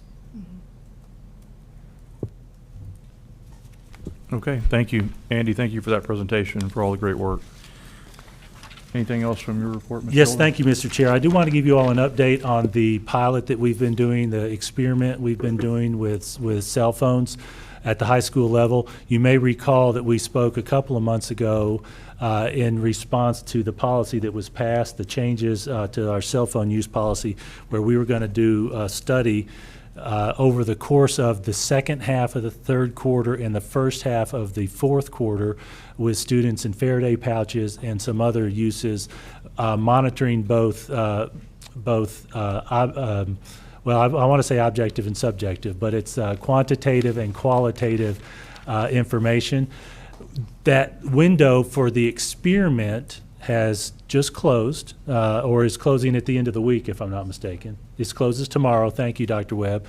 Based on that first half of this fourth quarter, we are getting prepared to start sending requests for information out to our three main stakeholders: parents, students, and teachers. In those schools, in essence, about how that's gone with those variables that we introduced, where we had control groups who did not have a Faraday pouch, experimental group who did, control groups in other schools, and experimental groups. So Dr. Webb, if you would, can you share some details of what we're going to be asking of our folks and some timelines? Yes, thank you, Mr. Golden. So the quantitative portion of the experiment, as you called it, we'll start disaggregating that data next week. And that is the number of times that teachers, staff members in a building had to address a student who had a wireless communication device, whether that be their cell phone, their AirPods, their smartwatch, all of those different things, and then how many repeat offenders that we had in each school. So we'll start disaggregating that information next week. At the same time, we will have our principals at the 4 high schools that we're participating to send communication to parents through Skyward next week. That Skyward communication will have 2 things in it. It will first ask parents to either to choose to opt in after viewing the survey questions that we want to ask students. The state does have, and our local board policy have requirements for us to make sure that parents see the questions for a survey and have the opportunity to opt in before their students are asked to participate. So they'll have that in that email communication. They'll also have a series of similar questions for them as parents to respond to. So next week will be that parent communication week. The following week, we will have the parents that opt their students in, their students at school, will have on their ClassLink dashboard the survey to get their feedback in regards to their participation. We'll also be asking staff members and teachers that same week to give us feedback. The end of that week, we'll close those out, and then we'll spend a week reviewing and analyzing that qualitative information in preparation of coming back to the work session in May and presenting all that to you guys. So that's kind of our timeline. We'll be finalizing the process with principals tomorrow, and we'll start collecting those additional pieces next week. And if I may also, Mr. Galbraith and I have had a discussion about potential policy as a result of this information. So I anticipate we'll be having some discussions at the next policy meeting or 2 as well. Okay. Whew, that's my report. That's That it? 45 minutes was about an hour and 20. Yeah, it's okay. We're going to breeze through the rest of it. I do have would like to ask for an update about the T2 program, and because I know we've gotten some emails about that, and I know you've responded. I think we have some audience members who would like to hear more about that, and what that entails, and how we're going to move forward with that, and how they might be more involved in the decision-making process. Thank you for that, Dr. Johnson. We did send you some information about Maria Griego and her team having conversations with parents. Our team had a discussion and a plan for next year related to 2 T2 programs based on their numbers moving to neighboring high schools, and you all have some detail with that. Ms. Griego actually had multiple meetings with parents up to this point related to those plans for what they project to happen in about 4 or 5 months. And as you said, they have had some concerns shared from parents. I shared some of that detail with you that was shared with those parents, and I don't want to repeat that, but I want to give you a couple of thumbnail descriptions related to that. And Dr. Allen, I invite you and Ms. Griego, you're here as well, to share some detail related to that. When we were going through the process of looking at net results for some of our Transition 2 programs, Maria, I'm speaking for you a little bit, so I may just have to turn this over to you quickly. Maria and her team were concerned about some of the results for students after they left the program, and their job data after they left the program, and they started brainstorming over how can we do better. And so what we talked about and what they talked about was, given the number of students in particular programs, given the proximity to particular job locations, given the proximity to other services that some of these Transition 2 students may be aiming towards, whether it be college programs or adult programs once they matriculate out of WCS, is there a way for us to do this better? And ultimately, where they landed was, yes, there is a way for us to do this better. We were meeting all the requirements. The relationships at those schools have been incredible and very deep. But can we do better on where students end up after they leave us? It feels like a long time sometimes when you're in school, but those 4 years or so of a T2 program, Transition 2, after their cohort of students who are on a diploma track graduate, can be really fast when you think about the course of one of our students' total lives.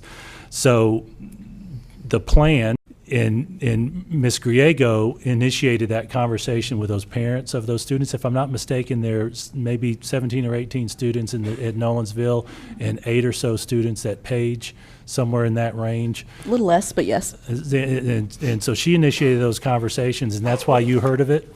Should have given you all a heads up. We didn't anticipate such concern.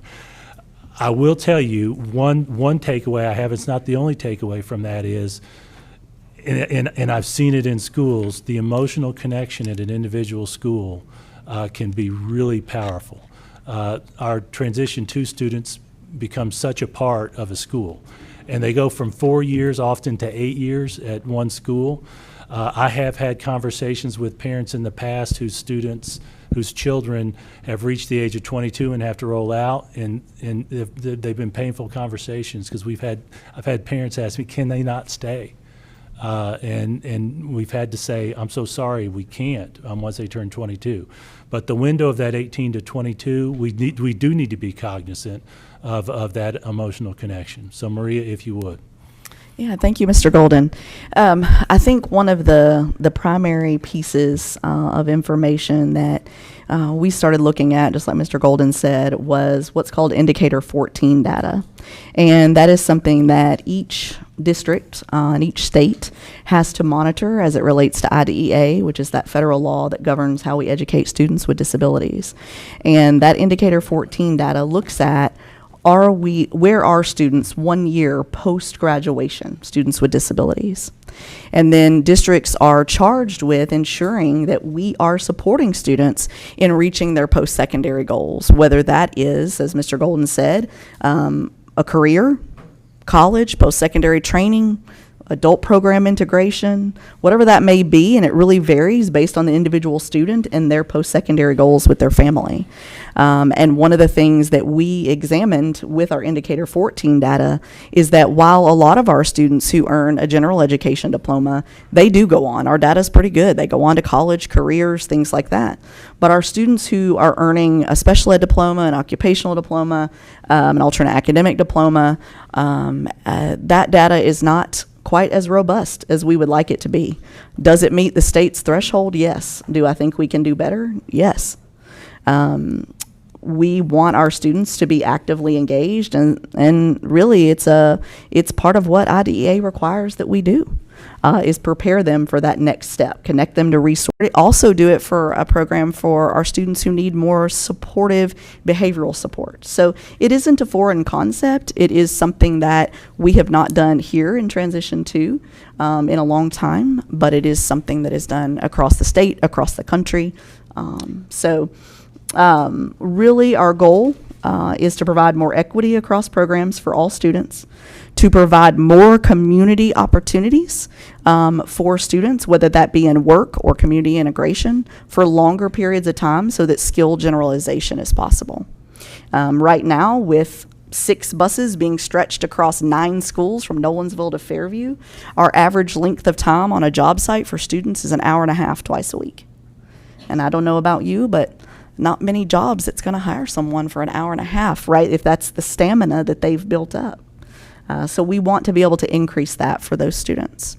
So, getting them to job sites longer and building equity across our programs. I do want to mention, I've been told that we're not broadcasting right now because of the power event. However, we are recording it. So once we're back to broadcasting. All right. I actually got 17 weather notices about lightning strikes. I actually get text. I get text from our weather folks, and so there may be a few coming. So sorry about that. And so I really appreciate the explanation. Like I had stated in an email, I still would recommend that we do our due diligence and have a face-to-face meeting with those families, because the perception that I'm seeing is it feels like it's being done to me. I wasn't part of the process. I think if you present some of the data and some of the wonderful opportunities that students can have, you can have a different messaging for it. But right now, like I said, I'm getting beat up a little bit with email, and that's okay, because I'm their voice. So like I said, I would recommend that we do at least a face-to-face meeting, because I think from what I heard, it was communicated via Zoom, and I mean, if it's only affecting 2 sites, we could have done like a community meeting or something of that effect, just to at least have that personal service and letting them know that, we are trying to do and offer better services to your students. Thank you for that. Ms. Griego actually did schedule both face-to-face and Zoom. As I understand it, the vast majority of our parents chose Zoom. You can speak to that. But to your point, we'll talk about having another meeting. Yeah, we actually sent out a letter in February. We did an in-person meeting at Page. We did an in-person meeting at Nolensville. We did a Zoom meeting inviting families from either of those schools to come. We're doing another in-person meeting at Ravenwood coming up, and another in-person meeting at Centennial. We've also met with individual families as they have requested. So, thank you for that feedback. How would the IEP teams be addressed in this sort of thing? It would seem to me that it would have to be something that would need to be discussed on an individual basis with the IEP teams for the individual students, correct or no? So each student will have a bridging meeting, just as if you go from early childhood to kindergarten, for example, or middle to high school, but there is no change in service. It is a change in brick and mortar location. So there is no change in their IEP services. They will still get the same special ed teacher, paraprofessional, occupational therapy. So it isn't a placement decision, because the placement means services, not brick and mortar location. So the bridging meeting will be to introduce them to the additional school or the other school and staff. That seems nuancedly suspect in a way to me, but that it wouldn't be considered a placement change. So from what you're saying, so as far as the IEP teams are concerned, it's not like a discussion of what's going to happen. It's just like this is going to be where you're going type of thing. Well, I will speak to that a little bit. Those IEP teams can discuss everything that may potentially be related. So as I understand, there was nothing that would prohibit the discussion. But again, the plan is for the services to be based at those two schools. Those schools. Are there plans to do this further with other schools? I just think like if we're talking about, right, job opportunities or places, you know, because maybe it can't be met at one school or another, I just think of like Fairview. I mean, we are out there.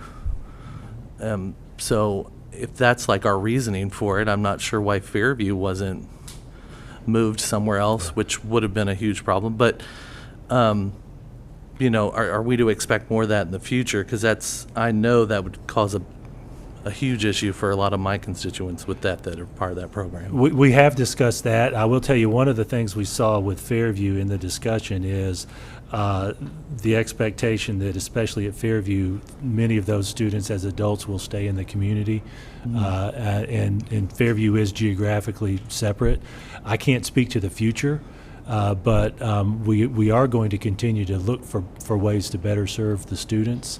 Ms. Griego, Dr. Allen, Dr. Webb, anything you want to add to that? Well, I would just, one thing. So when we define like community in that sense, Yeah.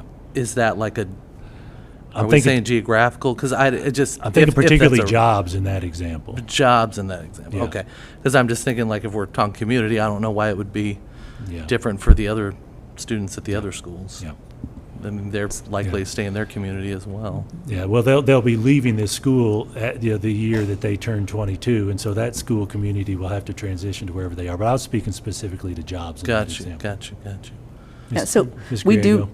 do plan at the end of this year, or next year, excuse me, to evaluate where we are and determine whether we want to do more cluster sites. It's a pilot this year to see how that goes, but we do plan to reevaluate and look at that at the end of the 26-27 school year, to your point, Mr. Bostic.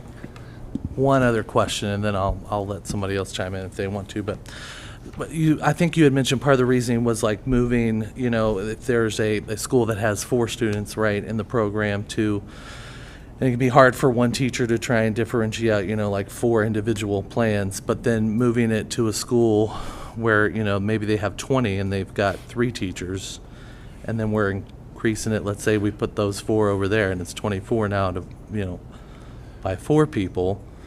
It doesn't seem like that breaks down the student-teacher ratio enough for the individual plans. Is it just that we're separating it out by specialty of the teacher focus? To give you an example to answer that question, if you have a larger number of students, you might have more who are going to a job site with one teacher. You might have more who are going to prepare for an adult program with one teacher. Whereas if you have one, that teacher is having to go to all of those different events with just 1 or 2 students. Yeah. And it's going to vary from year to year, right? Yeah. As different students come, as different needs come. Got you. But that's part of the thinking. Yeah. Just one last thing. Help me understand exactly why Nolensville and Page were selected for the pilot. Part of it had to do with location, availability of schools. We looked at opportunity for job site locations. For example, the Page community, there is very little for our students to be integrated in the Page community. They do have to travel into the Franklin area for any job site or community activity. So that's an example of why Centennial was chosen as the hub versus Page. So that's one example. But we looked at, you know, the number of students, we looked at the locations, we looked at some of the things we want to take into consideration is the trolley system. So can the students learn to use public transportation? For example, that's available at Centennial, but not at Page. So there were several factors that we looked at when deciding the hub sites. And so are the Ravenwood students coming to Nolensville, or is Nolensville students going to, or are they all going to Centennial? Because, you know, in Nolensville, we do have quite a bit of business, and I mean, many of those students do end up transitioning and working in the community. So that's where I'm a little confused about Nolensville in particular. Yeah, the Nolensville students will go to Ravenwood, the Page to Centennial. So that was an example for the Page cluster. For the Nolensville to Ravenwood, we looked at the number of students, the needs of the students, and then where we could successfully put a cluster site. There is nothing prohibiting any of our students at the Ravenwood cluster from having job sites in Nolensville. It's not far. As a matter of fact, some of the Ravenwood students actually go to Nolensville for job sites now.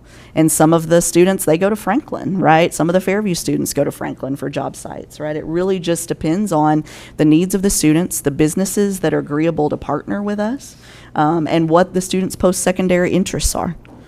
Maria, at the moment, how many Nolensville job sites do we have compared to the Franklin-Brentwood area? Do you know off the top of your head? I don't have it in front of me, but I want to say we have 3 in Nolensville. But don't quote me on that. It was in the email, but I can't remember now exactly without pulling it up. And how does that compare to the job sites in Franklin or Brentwood area, for example? Yeah, I think the Nolensville job sites, if you look at all of Franklin, combined, that is fewer job sites, for sure. But by how many roughly? Maybe 5 or 6, I'd say. I'd have to pull it up to count, but and some of them share job sites, like our larger sites, hotels, things like that. So, hold on. Been You, waiting Jay, for a while, or- yeah. Okay. No, it's fine. Jason, I guess from your perspective, I got a slightly different understanding of the communication that actually happened today compared to what I thought had happened based on the email trail. Yeah. So it seems like everybody was communicated with during the process.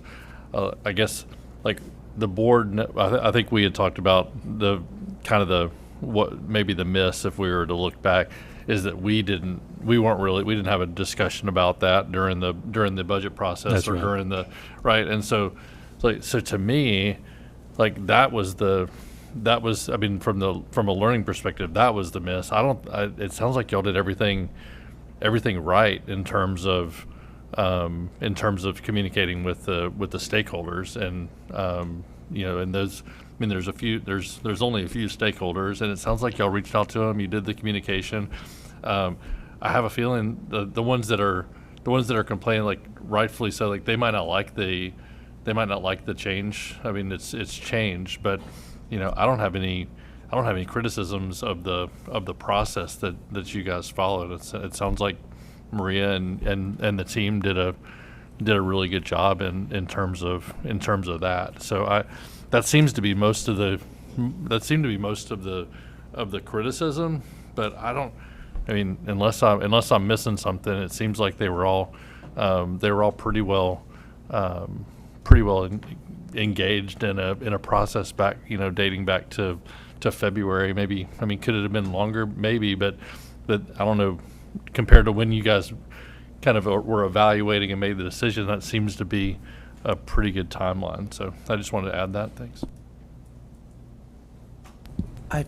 I think if I just, from, special education standpoint, I think parents are used to getting very, very detailed one-on-one information when it comes to changes with the education of these students in particular. I mean, IEP teams serve a purpose for that. And so that's why my question earlier, it's like, I'm just a little shocked that we wouldn't have had individual IEP meetings with these students' IEP teams to discuss this beforehand. I mean, you change one word on the IEP and you have to have a meeting and bring everybody together for it, but you change the whole where they're going to school and you don't have to have a conversation about it, other than, hey, this is what we're going to do. I think that's where the disconnect comes for families, particularly with our tier 2 students who are, this is like, we're not just talking about like a speech language, thing here or something like this. They have more detailed needs and stuff that they're dealing with. And so over communication, I don't think you can even have it when it comes to these students. So I think that's the disconnect. And from the emails, I know what people are saying, happened, but from some of the parents, it's just they're not saying that that's what happened with them. So I think we can, where the truth lies might be somewhere in between, but I don't think we can just discount parents as like, well, you were communicated to, and what they've told us here is everything is great and hunky-dory, and I just don't think that's been their experience. And once again, for something like this, I'm just truly, truly shocked that you wouldn't have a specific meeting individually with that student and their family and that IEP team over such a drastic change. Truly shocking. Thank you for that. We want to be respectful of all parents, and you talked about some version of a middle ground, and but between those two comments from the two of you. So thank you for that. We'll take that feedback, and I do want to make sure you all know we are going to make sure we have more conversations. One last question I have is, so what's happening to the T2 staff members at Nolensville and Page? Are they being automatically transferred? Are they being displaced? Or that is the plan to transfer. Yes, ma'am. So are they having to apply to transfer, or is it? No. We're not having them apply. The plan was that they would continue to serve those students at that different location. I just had one comment. It's definitely not a complaint. I know the district is very strategic in planning on rezoning subdivisions and families whenever it's time for kids to move to another location. I know for me and my family, we worked very hard to get into the Page High School and Page Middle District. It's just not something that we just fell into. In order for my kids to be taken out of that district, out of Page High School and Page Middle, and moved to another location with a short notice, then I worked most of my life trying to get into the Page district, would be, considered be a huge shift in my family's life. So I was just saying that maybe we can give some reconsideration to some things, not reconsider the program, but give some more thought into it, insight, and be more transparent on communication of what the thoughts may be, and get the community's input on it. That's all. So not a complaint. Yeah, thank you for that.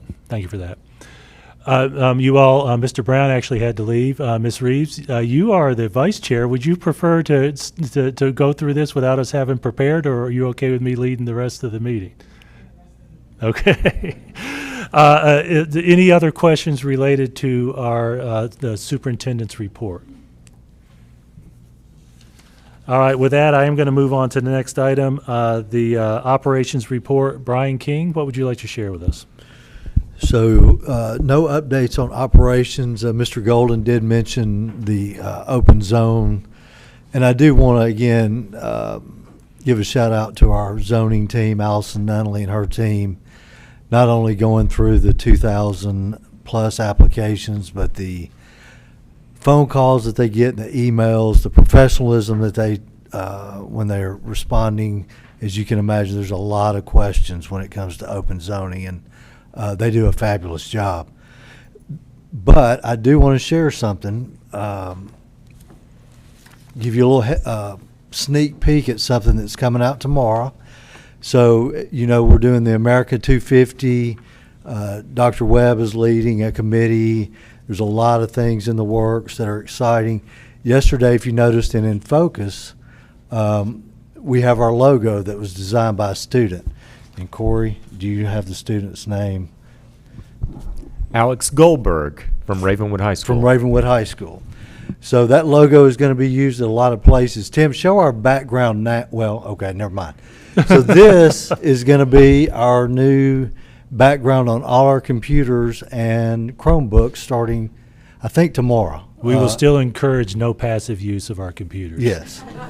So it'll be the lock screen and the background, but that's so we'll roll that out. As an tomorrow. aside, Brian, what Mr. Goldberg did, I love the mirror, as if there's water underneath that. That's extra cool. Yeah, and Carrie Ann Anastas worked with. She took the image and made it where it would, and she's in Corey's department, and worked really hard to make it look good for our laptops and Chromebooks.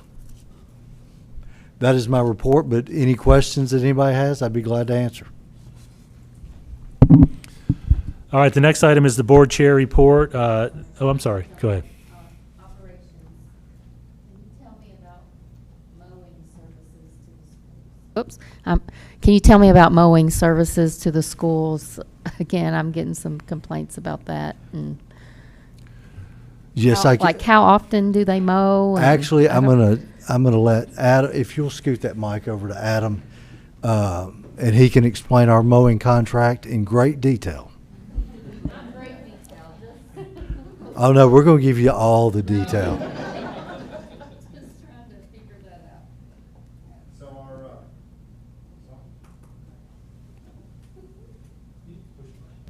There we go. Only one button. Okay. So our mowing contract, the standard has been that we get every 10 days, so 3 times a month, and that's plus or minus a couple of days because the mowers can't mow if the grass is wet, if we've had rain, that kind of stuff. So we do give them a little bit of flexibility there. But every 10 days from April through September, and then there's 2 mowings in October. That's our standard contract. In March, in discussion with purchasing department, we pulled 1 mowing forward from April into March, which stretched out the period that's going to happen in April in order to, because the grass was tall and we saw kind of some of that, in order to get that early cut going. And that just is going to spread the April mowing. Instead of 4 weeks, it'll be about 5.5, 6 weeks. We'll get those 3 mows done.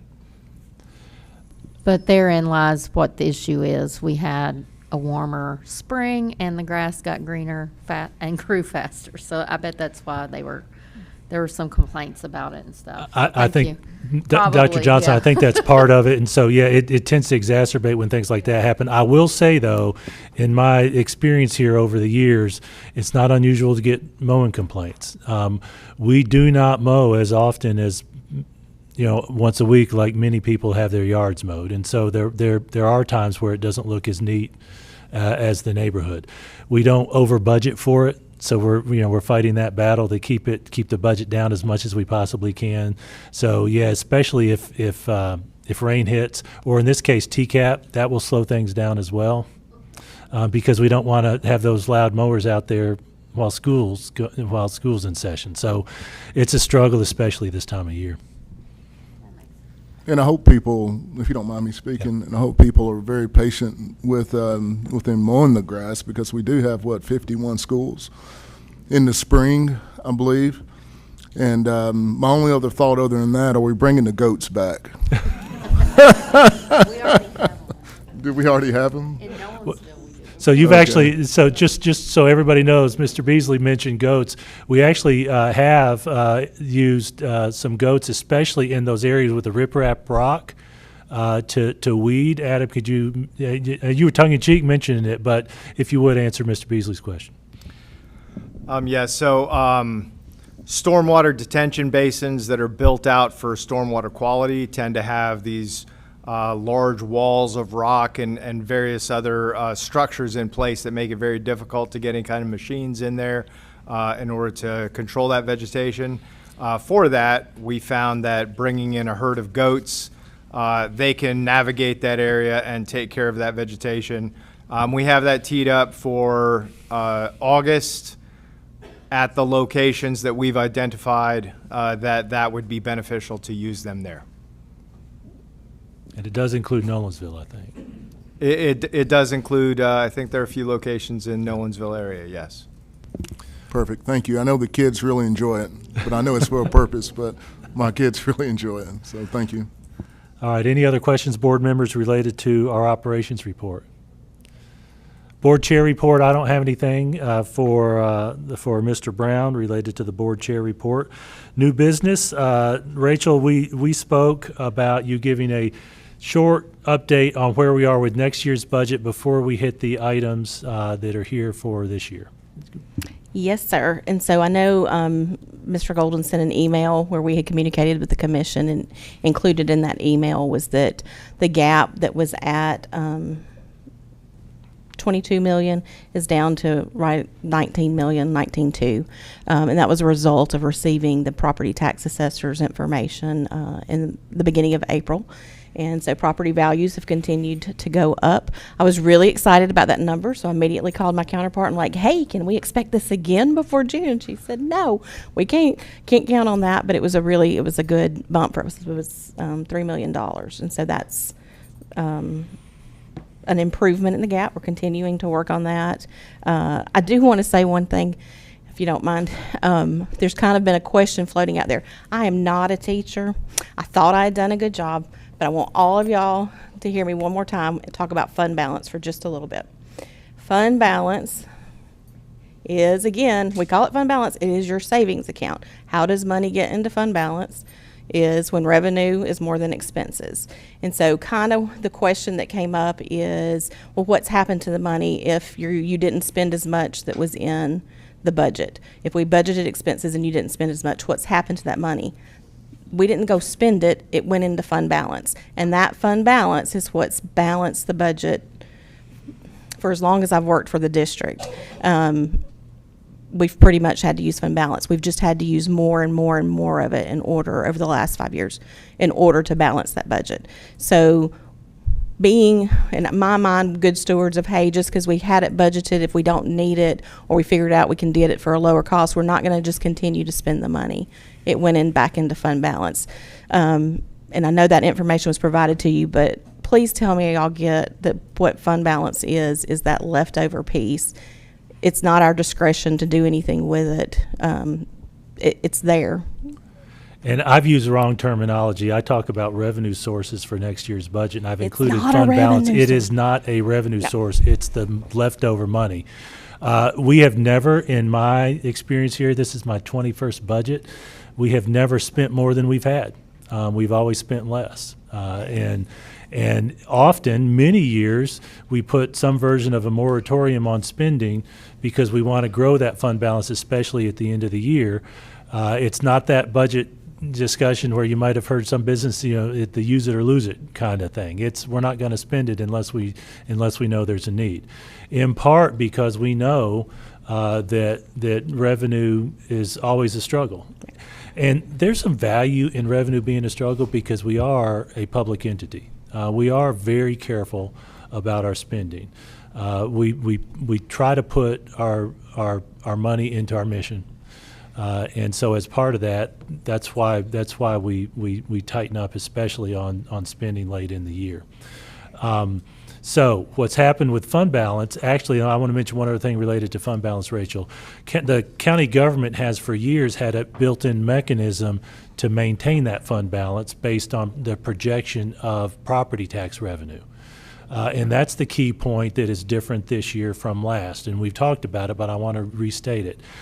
County government has had us and them budget over the years anticipating a 92% revenue on property tax, when typically somewhere between 96, 97, 98% is actually received.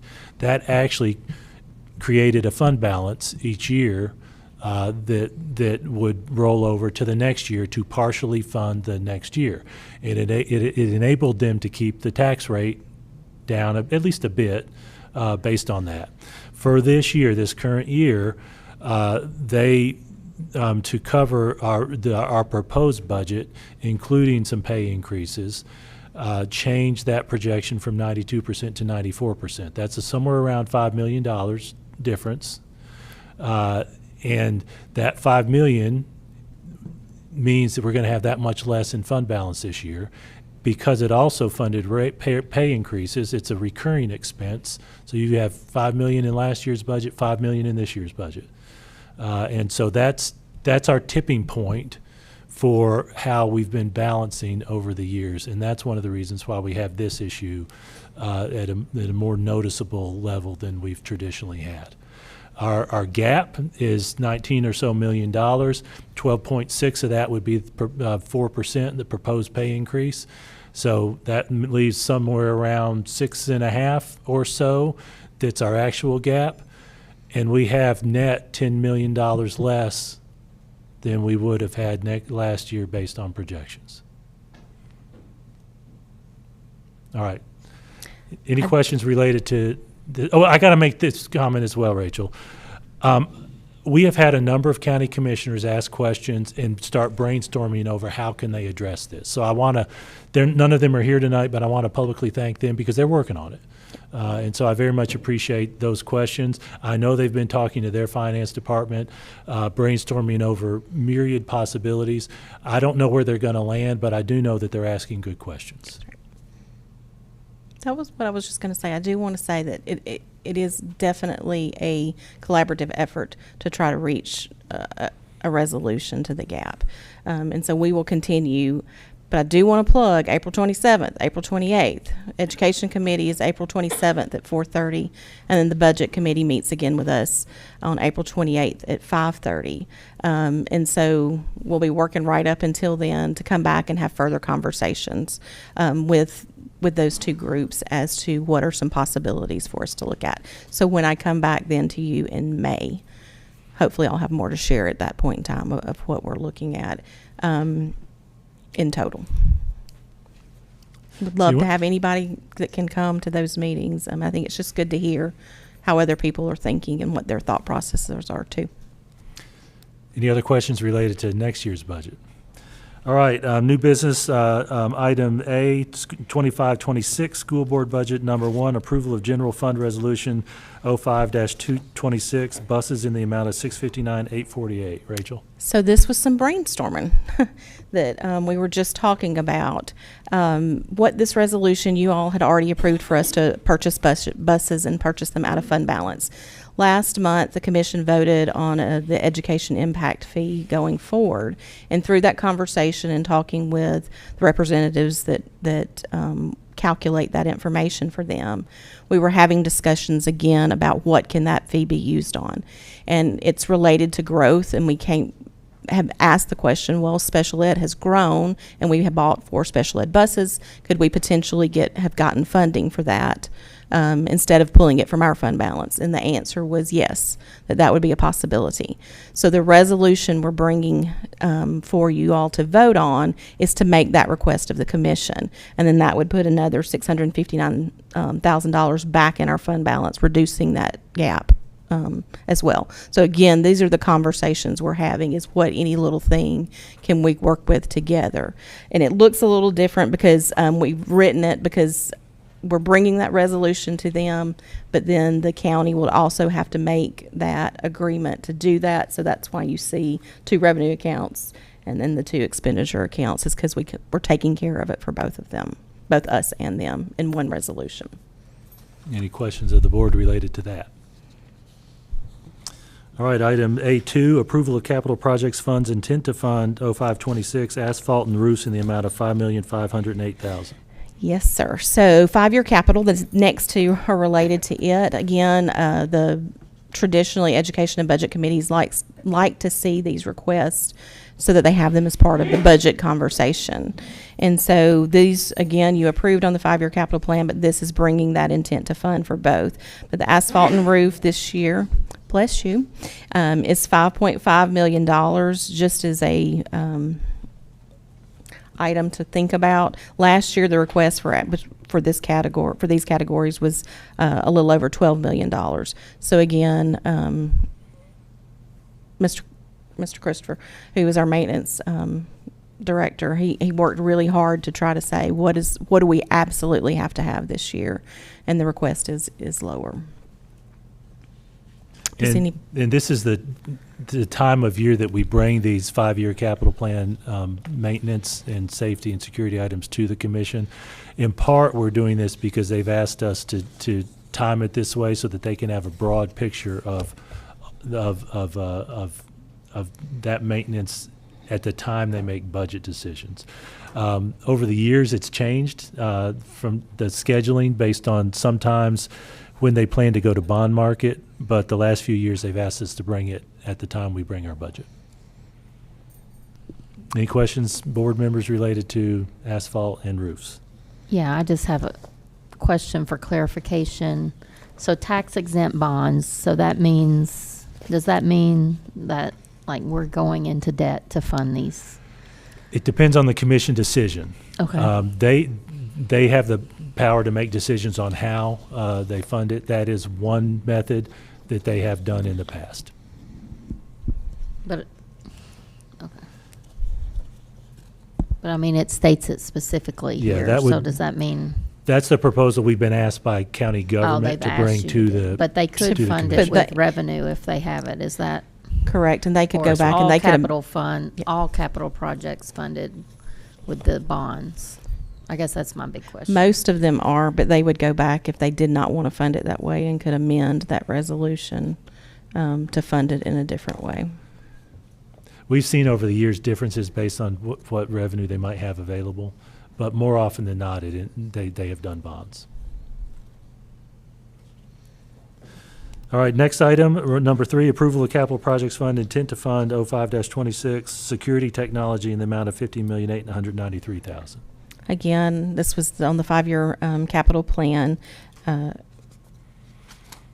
is the last year for key fobbing project is included in this. So it's most of it is safety and security related items. And again, we'll ask and see where they land. Last year, this is just a little bit more. It was almost $14 million last year, but in order to be able to complete the full projects that need to be done, the cost has gone up. So it's the 15.8. And if I may, this is part of the phased program we've had to fob and improve security at all our buildings. I'm trying to remember, Brian, how many years? 3? Yeah, the third year. This is the third of 3 years to And it's not just the fobs, it's video camera, it's all the door access, the network components that all go into that to make it work. But it's been an extensive project for sure. Any questions from the board? Yes, sir, Ms. Beasley. I was just curious. I know for years we've been working on getting all the schools ballistic protected. Is that in the budget this year? I didn't ask that question. So just in case your audio wasn't working for those folks who might be watching this later, you asked about getting a protection with a ballistic film on the windows. Brian, if I'm not mistaken, that project is finished?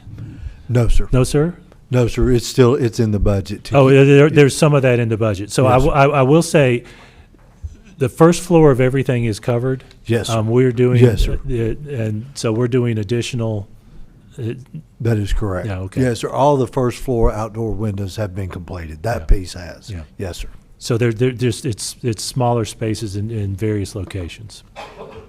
And to that point, I do want to mention this. We've spoken about this publicly for the last few years, and there was a prompt from an event a few years ago that caused us to decide strategically we would speak to this publicly, because for a few years we were not speaking to it publicly. We do have and have been working on a project for years of having a protection on our windows that will prevent the windows from shattering in the event of a hard hammer, in the event of bullets in our windows. When we were studying this, it's interesting, I look back, there was actually media attention to the testing. We, with the sheriff's office, actually went to their range and tested this product before we decided on it. And you can actually do an internet search and find those news reports where cinder blocks are being thrown at this, and it holds. Where rifles being fired into it, and it holds. It is one of our safety measures. There is no one end-all be-all safety measure. It takes constant attention. It takes constant adjustment to do everything they can. And as the chief executive, one of the things that truly keeps me worried and sometimes awake at night is that question of, are we doing enough? Because it does take that constant motion. So every time I think about security, I feel like it's important for us to acknowledge that that it is an ongoing effort. It will never be complete and it will never be perfect. Jason, is there any amount of capital that, I know we talked about the buses, but is there any amount of capital for the schools? I just don't know the criteria for the education impact fee, but for the newer schools that have come on since the impact fee, is there any capital that can be approved for those schools, or does it have to be like new seats, new schools from like this year forward? The criteria is for capital projects related to growth. That's the criteria. That's the thumbnail criteria. I don't know how far back they can go, but that's part of what Rachel has been talking to their CFO about, county government CFO. I will say we do have on our 5-year capital plan a proposed new middle school in the Nolensville-Brentwood region. That has been discussed at the county commission when we presented our 5-year capital plan. That's on their minds, for the next school. I said no growth as of when. Yeah, that's good. And I don't know that, and I don't know the answer to that question off the top of my head Just either. We've got debt, but can it pay for debt service for that growth? Bobby may know. Yeah, Bobby's actually been involved in this. Yeah, actually, if the debt was calculated or absorbed by the school board after the adoption of the impact fee, when we actually assessed it, then we can go back. But it's got to still be related to growth. The growth since we started the impact fee, or when we collected the revenue from the when we started collecting. Okay. So it's 2018, I believe, is when we started collecting the revenue on that. So it's crazy. So if we had a project after that, a school after that, yes, we could go back and use the debt if the bond paperwork provided so. When we do the bond paperwork, our office doesn't, but when we review it, we ensure that there's some language in there about impact fees should it be available. Okay. Just seems like another option to. I mean, it's crazy to have. I mean, I know we could use it and pay for the middle school potentially, but it just seems to be crazy that we're hoarding $90 million in cash when we've borrowed money on a lot of other buildings that we could been. I mean, I don't know. It just seems, and I don't. I mean, I'm not actually against borrowing money, but I am.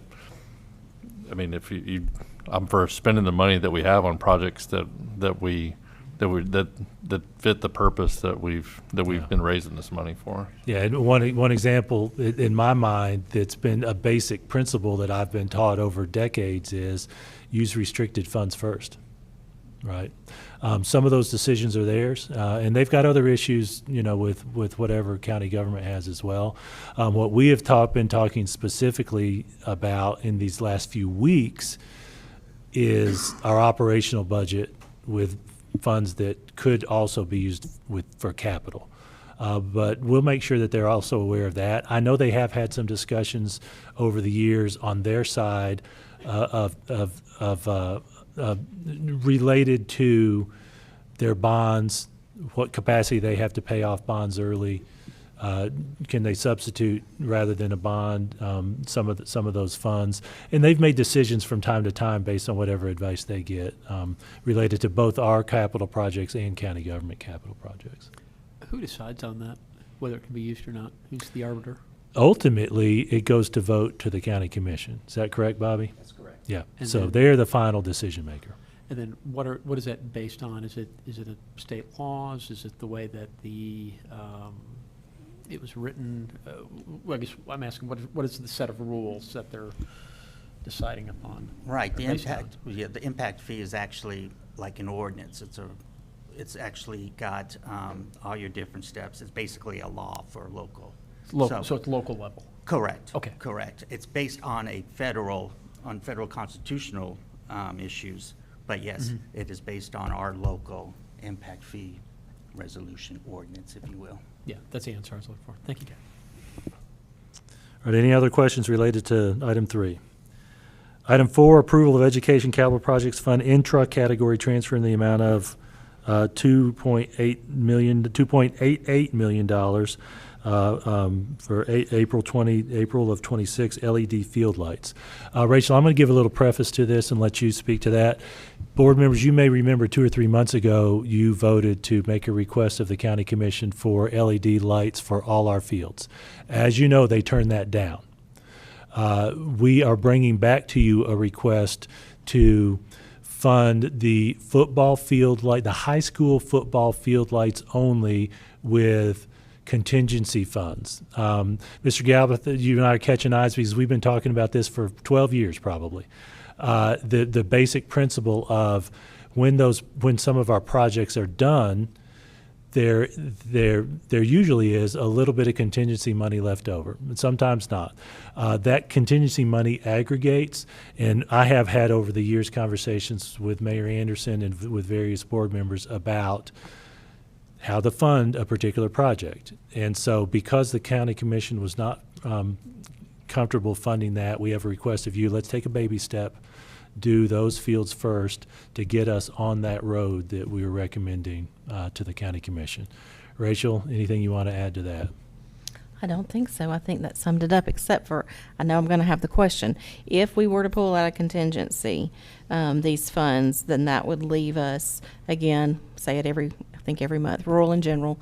Rural is K-8, general is 9 through 12 because of FSD. So in rural, we would have 6.6 million left, and in general, we would have 2.8 million left. So if I'm not mistaken, the entire fund here would be taken out of general because our project is exclusively the high school football fields. Correct. As a start. Open any questions y'all may have. And just to be clear, since this doesn't have a request for the commission, that's just something that we can take action on, right? We're not asking That's permission correct. necessarily. That's correct. Yeah, if you all vote on it, then we will take action ourselves. It does not take another vote. Is that correct, Mr. Cook? That's correct. All right, next item, Rachel, approval of resolution to update annuity plan.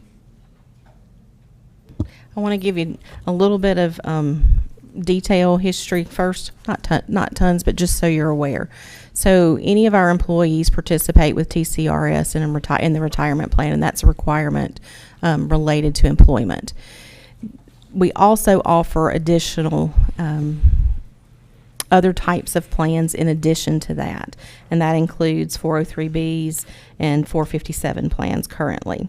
So Empower is the administrator for the state of Tennessee and the TCRS.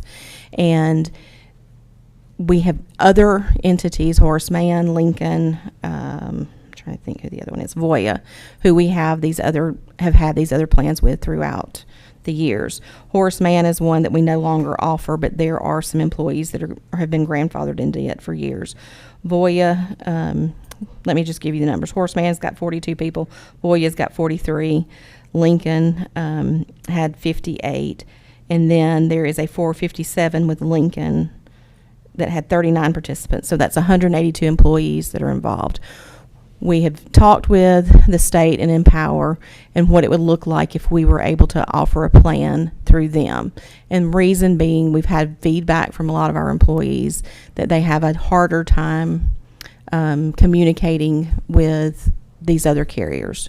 They do not get the same kind of customer service, and we can only provide so much because they won't really talk to us because these are individual plans. And so we were looking at that. There have been a couple of things that had come up. And so in talking with the state, we would actually have to have you all vote on a resolution for the state to provide us a 457 plan. And so that's the resolution. This has been drafted by the state and what they would require from us. What we're asking then is the employees that currently have these plans in place, all of them except the 457 Lincoln would be grandfathered in. They would have no change. We just would not offer these going forward. The 39 participants that have that 457 with Lincoln, we would look at transferring them over to the 457 with Empower, and the state would work individually with those people. And then going forward, we would offer the 457 plan through Empower only, not the Lincoln part. To give you an idea, again, it's low numbers, but since 2024, we've only had 6 new people pick up the plan. So in 2 years, we've only had 6 people choose another. Another issue that came up is with the 457 with Lincoln currently, they do not offer a Roth option. So if you max out at the 457, you can go to a Roth. They do not offer that. Empower will offer that. So those were some of the reasons that we are asking that you all would consider doing this. I don't know. Saying 403Bs and 457s. One advantage too of a 457 is that you can pull the money out if you break service with an employer. You can pull that money out and there's no penalty. With a 403B, if you're not 59 and a half or older, it's a 10% penalty. So that was another thing. We've got some retirees that came back and said, well, I started at 22, I've got 30 years in, I'd like to be able to pull that money out, but they can't do it yet without having that 10% penalty until they're 59 and a half.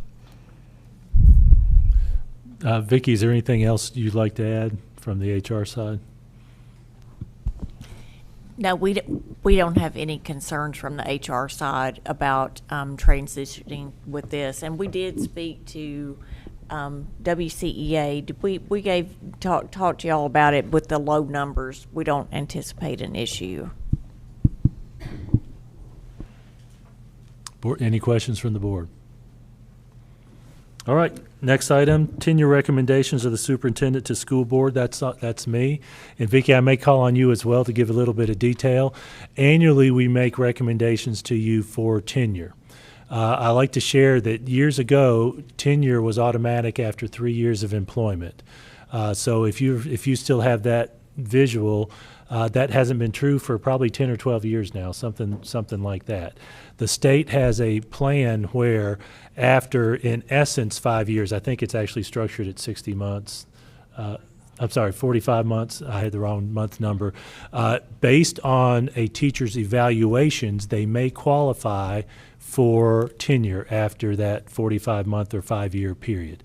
The document that we have given you is a recommendation for those teachers who have met those qualifications to receive tenure. Also, tenure is no longer the old proverbial guarantee. There is a requirement that they maintain those evaluations that keep them within that window.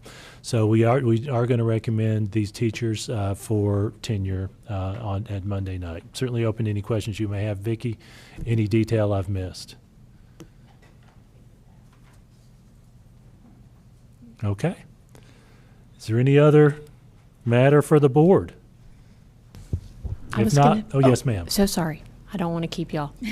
Your faces. I just want to say, after consideration, I'm fine to leave the code of conduct policy on the consent agenda. So thank you for the discussion tonight and helping me understand that the staff was already working on that regarding consistent discipline. Thank you for that. It actually gives me a prompt. Jay pointed this out to me. We actually missed a couple of lineouts related to behavior. Behavior. Thank you. Yeah, thank you. I think Ms. Clemens mentioned that as well. Brian? Our sheriff's deputy needs to make an announcement before we leave. Okay. As y'all heard all the stores, I just want y'all to be safe going home. There's a lot of road hazards, wires down, trees down across the road, so just be more careful. I know South Hall, if you're going that way, it's shut down in Blazer. So a lot of power outages, so, watch the traffic lights and stuff. So just be careful going home. Thank you very much for interrupting us to let us know. We are adjourned.